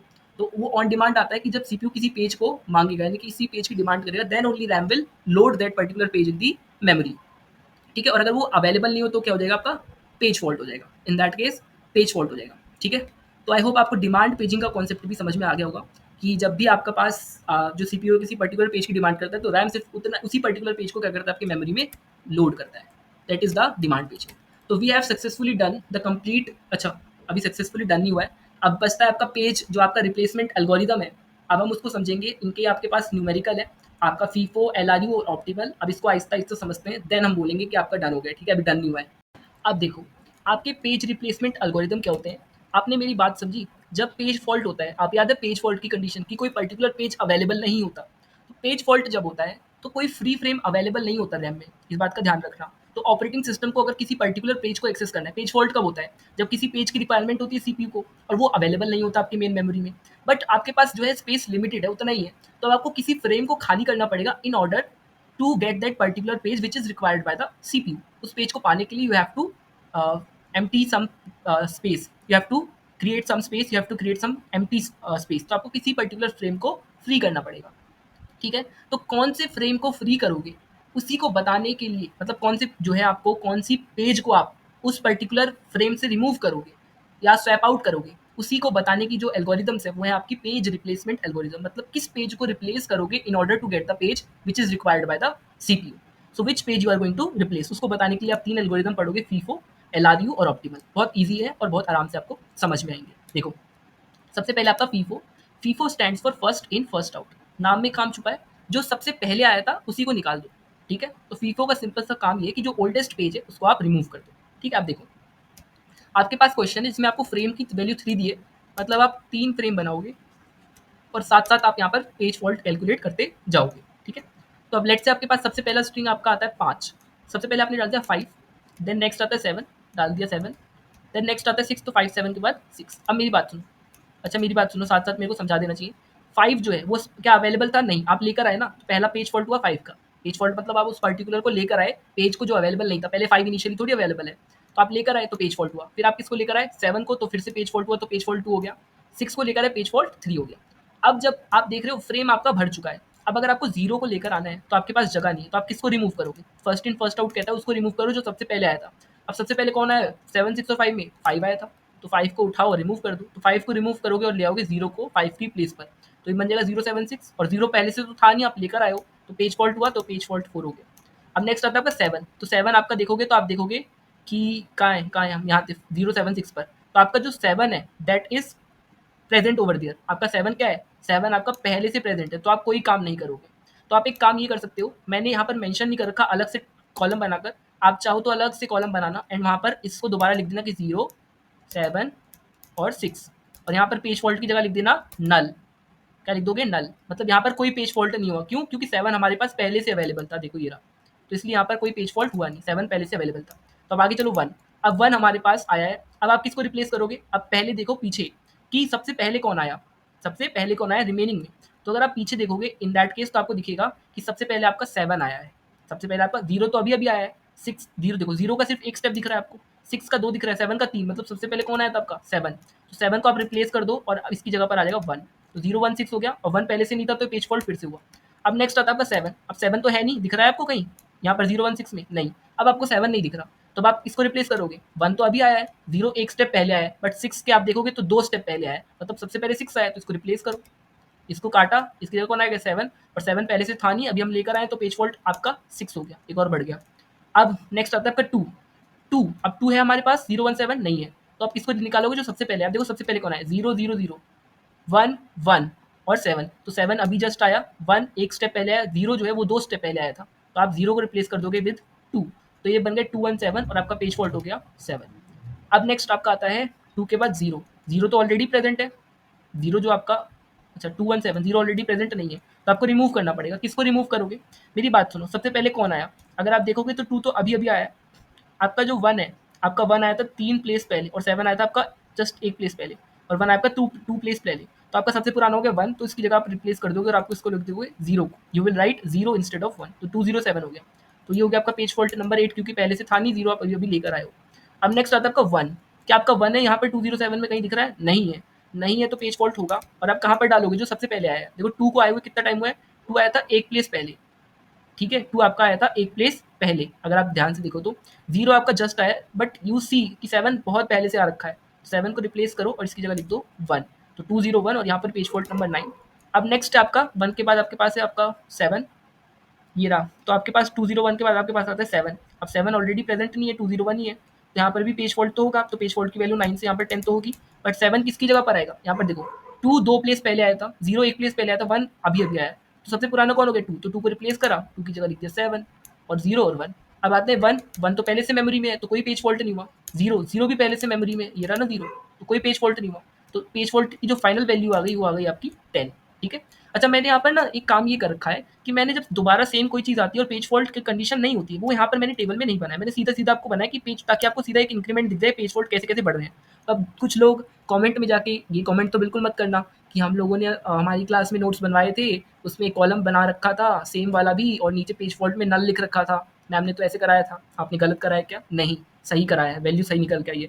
बट आप पेपर में बनाओ तो आप एक काम करना कि आप जो कंडीशन में पेज फॉल्ट ना हो उस कॉलम को भी इंक्लूड कर देना, और नीचे पेज फॉल्ट में उस केस में नल लिख दिया करना कि यहाँ पर अभी कोई पेज फॉल्ट नहीं हुआ है, या नल एज इट, या फिर जो सेम आपके जैसे 7 ही है तो 7 एज इट इज लिख दो कि अभी पेज फॉल्ट का कोई इंक्रीमेंट नहीं हुआ है, क्योंकि इस केस में पेज फॉल्ट हुआ ही नहीं है, जो हमारे पास पेज रिक्वायर्ड था वो page already present in the frame set, ठीक है। तो आप ऐसा कर सकते हो, कॉलम बना सकते हो, आपको जैसे मर्जी वैसे बनाओ, आपका आंसर सही निकल के आना चाहिए, that is my main concern कि तुम लोग नंबर लेकर आओ और तुम्हारा आंसर सही हो जाए बस, बाकी तुम्हें जैसे बढ़िया लगे वैसे करके, ठीक है। कॉन्सेप्ट मैंने समझा दिया कि पेज फॉल्ट कब होता है, पेज फॉल्ट कैसे होता है, पेज फॉल्ट होने पर आपकी कंडीशन क्या होती है, सब कुछ समझा दिया, और यहाँ पर मैंने कैलकुलेट करके भी निकाल दिया page frame, but it's just that मैंने वो कॉलम इंक्लूड नहीं करा जो कि रिपीटेड कॉलम था। आप कर सकते हो, कोई दिक्कत नहीं है। अब आपसे अगर बोला जाए मिस रेशियो निकालो या आप हिट रेशियो निकालो, क्या आप निकाल लोगे? इधर देखो, आपको बोला जाए कि आप मिस रेशियो निकालो या आप हिट रेशियो निकालो, 1 सेकंड, तो आपको अगर मिस रेशियो बोला जाए तो आप कैसे निकालोगे मिस रेशियो? मिस रेशियो निकालोगे, जो आपका पेज फॉल्ट आया 10 डिवाइड बाय आपके पास टोटल कितने थे, तो डिवाइड बाय टोटल लिख देना, जैसे 1 2 3 4 5 6 7 8 9 10 11 12 13, तो टोटल आपके पास 13 था, तो आपका पेज फॉल्ट डिवाइड बाय 13, ये हो गया आपका मिस रेशियो। और अगर आपको परसेंटेज निकालनी हो तो 100 से मल्टीप्लाई कर देना, इसको डिवाइड करोगे तो अप्रॉक्स 77% आ जाएगा आपका। और अगर आपको हिट रेशियो निकालना है तो हिट रेशियो निकालने का फॉर्मूला क्या हो जाएगा आपका, कि जो आपका टोटल आपके पास स्ट्रिंग थे ना, that is 13 multi minus 10 which is page fault, मतलब 13 माइनस 10 पेज फॉल्ट, जो माइनस है उसको माइनस कर दो, तो यहाँ पर 3 डिवाइड बाई 13, यानी हिट रेशियो में इंक्लूड करना है उस पार्ट को जो आप टोटल में से पेज फॉल्ट को निकाल दो। तो आपका जो टोटल है 13, आपके पास टोटल स्ट्रिंग्स में जो आपके एलिमेंट्स है 13 है, minus 10 that is 3 divide by total यानी कि 13, ये हो गया आपका हिट रेशियो। इसको मल्टीप्लाई कर दोगे 100 से तो आपका आ जाएगा 23% अप्रॉक्स। अच्छा, एक चीज़ और ध्यान रखना, hit ratio plus miss ratio की वैल्यू हमेशा 1 आती है। जैसे अगर आप यहाँ पर निकालोगे जो भी वैल्यू आएगी 0.77 आएगी, और यहाँ पर आपकी 0.23 आएगी, जब उनको ऐड करोगे तो वैल्यू आ जाएगी आपकी 1। क्या आ जाएगी आपकी वैल्यू? 1। तो 1 माइनस आप कुछ भी करो। अच्छा, आप क्या करते, अगर आपको मान लो मिस रेशियो निकाल लिया आपने 0.77, तो सीधा 1 से माइनस कर दो 0.77 को, तो आपको अल्टीमेटली हिट रेशियो मिल जाएगा। तो कई बार ये सीधा पूछ लेते हैं रिलेशन क्या है, और इस रिलेशन पर भी न्यूमेरिकल आते हैं। तो ये आपका FIFO यानी कि फर्स्ट इन फर्स्ट आउट था। अब अगर आपको LRU करना है विच इज लीस्ट रिसेंटली यूज्ड, तो लीस्ट रिसेंटली यूज्ड में क्या करते हैं हम, तो लीस्ट रिसेंटली यूज में आप उसको रिमूव करते हो जिसका आपने यूज ना करा हो, मतलब आपने बहुत टाइम तक जिसको यूज ना करो। जैसे यहाँ पर फिर से हम 3 फ्रेम बना लेते हैं क्योंकि फ्रेम साइज 3 दे रखा है। सबसे पहले 5 आता है, आपने 5 को डाल दिया, 5 और 7 तक और 6 तक कोई तकलीफ नहीं है, 3 साइज का फ्रेम है, तो 5 7 6 तक तो आराम से हम डाल सकते हैं, और आपके 3 पेज फॉल्ट हो जाएंगे क्योंकि आपके पास पेजेस अवेलेबल नहीं होंगे, आप उनको लेकर आओगे तो हर बार एक पेज फॉल्ट क्रिएट होगा, तो हमारे पास 3 पेज फॉल्ट हो चुके हैं। अब मेरी बात सुनो, नेक्स्ट है 0। अब आप किसको रिमूव करोगे? तो अब आप देखोगे किसको आपने रिसेंटली यूज़ नहीं करा, तो आप पीछे देखो, पीछे-पीछे, 0 के पीछे जाओ, 6 करा है अभी यूज़, 7 करा है अभी यूज़, 5 है जिसको आपने बहुत पहले यूज़ करा था, तो 5 को हटाओ और 0 को लगाओ, 5 को हटाओ और 0 को लगाओ, तो 0, 7, 6 हो गया। पेज फॉल्ट हो गई आपकी 4 क्योंकि आपका 0 था नहीं, 0 को आप लेकर आए हो। नेक्स्ट आपका आता है 7, क्या 7 ऑलरेडी प्रेज़ेंट है? तो 0, 7, 6 येस 7 इज़ ऑलरेडी प्रेज़ेंट, 7 आपका ऑलरेडी प्रेज़ेंट है। अगर आपका ऑलरेडी प्रेज़ेंट है तो आपका कोई पेज फॉल्ट इंक्रीमेंट नहीं होगा, page fault will be as it is the 4। Next आपका आता है आपका अच्छा 7 हो गया, नेक्स्ट आपका आता है 1, नेक्स्ट आता है आपका 1, क्या आपका 1 अवेलेबल है? 076 में नहीं है अवेलेबल, तो अब आपको किसी एक को रिमूव करना पड़ेगा, तो अब आप पीछे देखोगे, तो व्हेन यू सी पीछे आपको कंपेयर करना है बिटवीन द 706, तो when you compare 706 you will see that कि जो 6 था वो सबसे रिसेंटली यूज़ नहीं हुआ है, 6 को बहुत पहले आपने यूज़ किया था, तो you will remove the 6 and you will put the 1 instead, so 071 and again we are putting the 1, so there is page fault, so the page fault value will be incremented to 5. Next there is 2, sorry next there is 7, क्या 7 available है हमारे पास? 071 के अंदर yes 7 is available, if 7 is available there is no page fault. Next बढ़ जाएंगे 2 पर, 2 हमारा available है, 2 हमारा अवेलेबल नहीं है, तो यानी कि पेज फॉल्ट होगा, पेज फॉल्ट होगा तो 5 से वैल्यू 6 होगी, और 2 को आप कहाँ पर ले जाओगे? 2 के पीछे देखो, 7 अभी आया था, फिर आपका 1 भी अभी आया था, फिर आपका 7 है, और आपका सबसे पीछे कौन है? 0, तो आपके पास 1 तो है आपका एक पेज बाद, 7 तो जस्ट यूज़ हुआ है, 0 सबसे पहले यूज़ हुआ था, तो आप 0 की जगह 2 लिखोगे, then there is 7, then there is 1 and you will increment the value of page fault to 1। Next आपका जो है 0 है, तो चेकआउट होगा क्या 0 अवेलेबल है? नहीं, 0 प्रेजेंट नहीं है, तो पेज फॉल्ट फिर से होगा, इंक्रीमेंट होगी वैल्यू, और 0 को आप कहाँ साइन करोगे? तो you have to check between the 2, 7, 1, तो आप 0 के पीछे जाओ, तो 2 जस्ट यूज़ हुआ है, 7 भी जस्ट यूज़ हुआ है, 1 इज़ द 1 जिसको सबसे पहले यूज़ किया गया था, रिसेंटली यूज़ नहीं हुआ है, तो 1 को आप रिप्लेस करके आप 0 पुट करोगे and you will increment the value of the page fault. Again there is this 1, क्या 1 हमारे पास प्रेजेंट है 270 में? नहीं, 1 अवेलेबल नहीं है, अगर 1 अवेलेबल नहीं है तो पेज फॉल्ट की वैल्यू इंक्रीमेंट होगी 8 हो जाएगी, and where will you put the 1? 270 में, 1 के पीछे जाओगे, 0 इज़ जस्ट बीइंग यूज्ड, 2 भी यूज़ हुआ है, but 7 is the 1 which is least recently used, तो you will put the 7 instead of the so you will put that 1 instead of the 7, ठीक है? तो आपने पुट कर दिया, इन द 7 की जगह आपने 1 को पुट कर दिया, then the page fault value increment to 8, then there is this 7, क्या 7 हमारे पास है 210 में? नहीं, 7 अवेलेबल नहीं है, if 7 is not available you will put the 7, but किसकी प्लेस पे करोगे? 2 की, 1 क्या 0 के, तो आप देखोगे 1 तो अभी यूज हुआ है, 0 भी जस्ट यूज हुआ है, but the 2 is the 1 which is least recently used, तो यू विल पुट द 2 की प्लेस पे 7 and then 710 there is page fault, तो पेज फॉल्ट की वैल्यू इंक्रीमेंट होगी। नाउ 1 भी आपके पास प्रेजेंट है एंड 0 भी आपके पास प्रेजेंट है, तो there is no page fault in these two cases, ultimately the page fault की value is 9 for the final value, that is the final value आपके पास आ रही है। अगली स्कीम है आपकी ऑप्टिमल स्कीम, इससे पहले हमने 2 पढ़ लिए, फीफो में जो सबसे पहले आ रहा था वो सबसे पहले निकल रहा था, और लीस्ट रिसेंटली यूज्ड में जो कि सबसे रिसेंटली यूज ना हुआ हो, मतलब जो बहुत पहले यूज हुआ हो उसको हम निकाल देते हैं। ऑप्टिमल में क्या होता है कि हम आगे का देखते हैं, लीस्ट रिसेंटली यूज में हम पीछे का देखते थे, ऑप्टिमल में आगे का देखते हैं, और हम फ्यूचर प्लानिंग करके चलते हैं कि भैया इन तीनों में से कौन है जो आगे बहुत देर तक इस्तेमाल नहीं होने वाला, यानी कि हम आगे देखते हैं कि कौन सा जो लॉन्गेस्ट पीरियड ऑफ टाइम तक इन फ्यूचर यूज नहीं होने वाला उसको रिमूव करेंगे। 4 फ्रेम हमने बना लिए और एक बना लिया हमने for counting the page fault. सबसे पहले हमारे पास आएगा 1, ध्यान से समझते जाओ, 1 आया कोई दिक्कत नहीं है, देखो 1 से लेके 4 तक आराम से आ जाएंगे, कोई दिक्कत नहीं है, क्योंकि हमारे पास 4 फ्रेम है, तो 1 फिर 1 2 फिर 1 2 3 और फिर 1 2 3 4, और हमारे 4 पेज फॉल्ट हो जाएंगे क्योंकि 1 भी नहीं था, 2 भी नहीं था, 3 भी लाए, 4 भी लाए, तो 4 हो गए हमारे पास पेज फॉल्ट। अब मेरी बात सुनो, जब 5वां आएगा तब हम चेक करेंगे कि हमें किसको निकालना है। अब आप पीछे मुड़ो और देखो 1 2 3 4 में से आगे कौन है जो कि बहुत देर तक इस्तेमाल नहीं होने वाला, तो 1 2 3 4, अब आप 5 के बाद देखोगे 1 1 तो इस्तेमाल हो रहा है, 3 भी जस्ट इस्तेमाल हो रहा है, 2 देखो तो यहाँ पर इस्तेमाल हो रहा है, और 4 देखो तो 4 तो इस्तेमाल होने ही वाला नहीं है आगे इन फ्यूचर, तो आप किसको हटाओगे? 4 को हटा दोगे, तो हम क्या करेंगे इस 4 की जगह पर किसको लगा देंगे? 5 को लगा देंगे, और पेज फॉल्ट हो जाएगा 5। अब आगे बढ़ेंगे, फिर है 1 1 हमारे पास पहले से अवेलेबल है तो पेज फॉल्ट नहीं होगा, 3 हमारे पास पहले से अवेलेबल है, पेज फॉल्ट नहीं होगा, 1 पहले से अवेलेबल है तो पेज फॉल्ट नहीं होगा। फिर आता है हमारे पास 6, यस अब पेज फॉल्ट होगा क्योंकि हमारे पास 6 अवेलेबल नहीं है। अब किसको निकालोगे? अब आप देखो कि कौन कौन है, 1 2 3 5, तो 1 2 3 5 में आगे देखो किसका इस्तेमाल नहीं होने वाला, 3 का तो हो रहा है, 2 का भी हो रहा है, 1 और 5 दोनों का इस्तेमाल नहीं होने वाला, तो अब किसको रिमूव करोगे? जो पहले आता है 1, तो उसको रिमूव करके आप किसको डाल दोगे? 6 को। 1 को हटाकर आपने 6 को प्लेस कर दिया, 2 3 और 5, और आपका पेज फॉल्ट की वैल्यू हो गई 6, और लास्ट में आपका 3 है जो कि ऑलरेडी आपका पार्ट ऑफ द है, अवेलेबल है आपके फ्रेम्स में। तो आपका यहाँ पर जो पेज फॉल्ट आया है वो 6, और क्वेश्चन में आपको एक और चीज़ बोलिए निकालने को, क्या? Miss ratio. तो मिस रेशियो कैसे निकलता है? पेज फॉल्ट जो कि 6 है डिवाइड बाई टोटल कितने थे आपके पास? ये 12 थे टोटल आपके पास, तो 6 डिवाइड बाई 12, इसका मिस रेशियो 0.5 आएगा, यानी 1/2 आएगा, और इसका परसेंटेज निकालना हो तो आपके पास 50% आएगा। तो इसके साथ ही हमने इस यूनिट को अच्छा एक चीज़ और बच गई बिलाडीज एनोमली, बिलाडीज एनोमली क्या कहती है कि ये कहती है अगर आप फ्रेम को बढ़ा दो तो आपके पेज फॉल्ट कम हो जाएंगे। क्यों? अच्छा, आप मुझे एक ही बात बताओ, 1 2 जैसे 3 फ्रेम है तो 1 2 3 आएगा, बट अगर 4 फ्रेम कर दोगे तो 1 2 3 4 आ जाएगा ना। तो अल्टीमेटली अगर मान लो आपका 4 जो था नेक्स्ट वाला, वो आपका अवेलेबल ऑलरेडी था इन दैट केस, बट ऑलरेडी था, बट अगर आपके 3 में होगा तो आपका पेज फॉल्ट होगा, मतलब 3 केस के लिए आपका चौथा जो होगा वो पेज फॉल्ट देगा क्योंकि वो अवेलेबल नहीं होगा, क्योंकि 3 ही फ्रेम थे। बट अगर आपके पास 4 का ब्लॉक होता तो 4 भी आपके पास सेम ब्लॉक में, मतलब उसी फ्रेम में एक बार आप उसको भी लेकर आ सकते थे ना।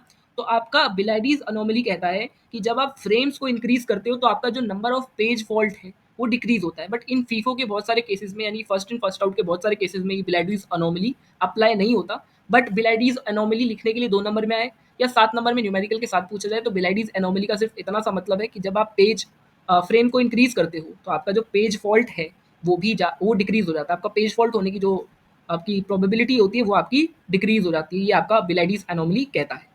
तो इसी के साथ हमने यूनिट 4 को भी सक्सेसफुली ऑपरेटिंग सिस्टम के खत्म कर दिया। इसके नोट्स चाहिए तो आप वेबसाइट से ले लेना, टेलीग्राम ग्रुप ज्वाइन कर लेना। और ऑपरेटिंग सिस्टम के हम बिल्कुल सिलेबस के एकदम एंड पर पहुंच चुके हैं। आपके 4 यूनिट अपलोड हो चुके हैं, 5वीं भी सुन लेंगे। ओप्स विद जावा के 2 वन शॉट ऑलरेडी अपलोड कर दिए हैं। टीसी यूएचवी सबकी प्लेलिस्ट पहले से पड़ी हुई है। सून हम टफल के भी लेक्चर्स लेकर आएंगे, तो आपका अगर टेंशन है टफल में क्या होगा तो कुछ नहीं होगा, हम लोग वन शॉट लाएंगे और आपकी तैयारी कराएंगे। ठीक है, तो आई होप आपको यूनिट समझ में आई हो, और अगर आई है तो यार लाइक कर देना और वीडियो को शेयर कर देना, और फिर मिलेंगे अगली वीडियो में। तब तक के लिए टेक केयर, बाय बाय, नमस्ते।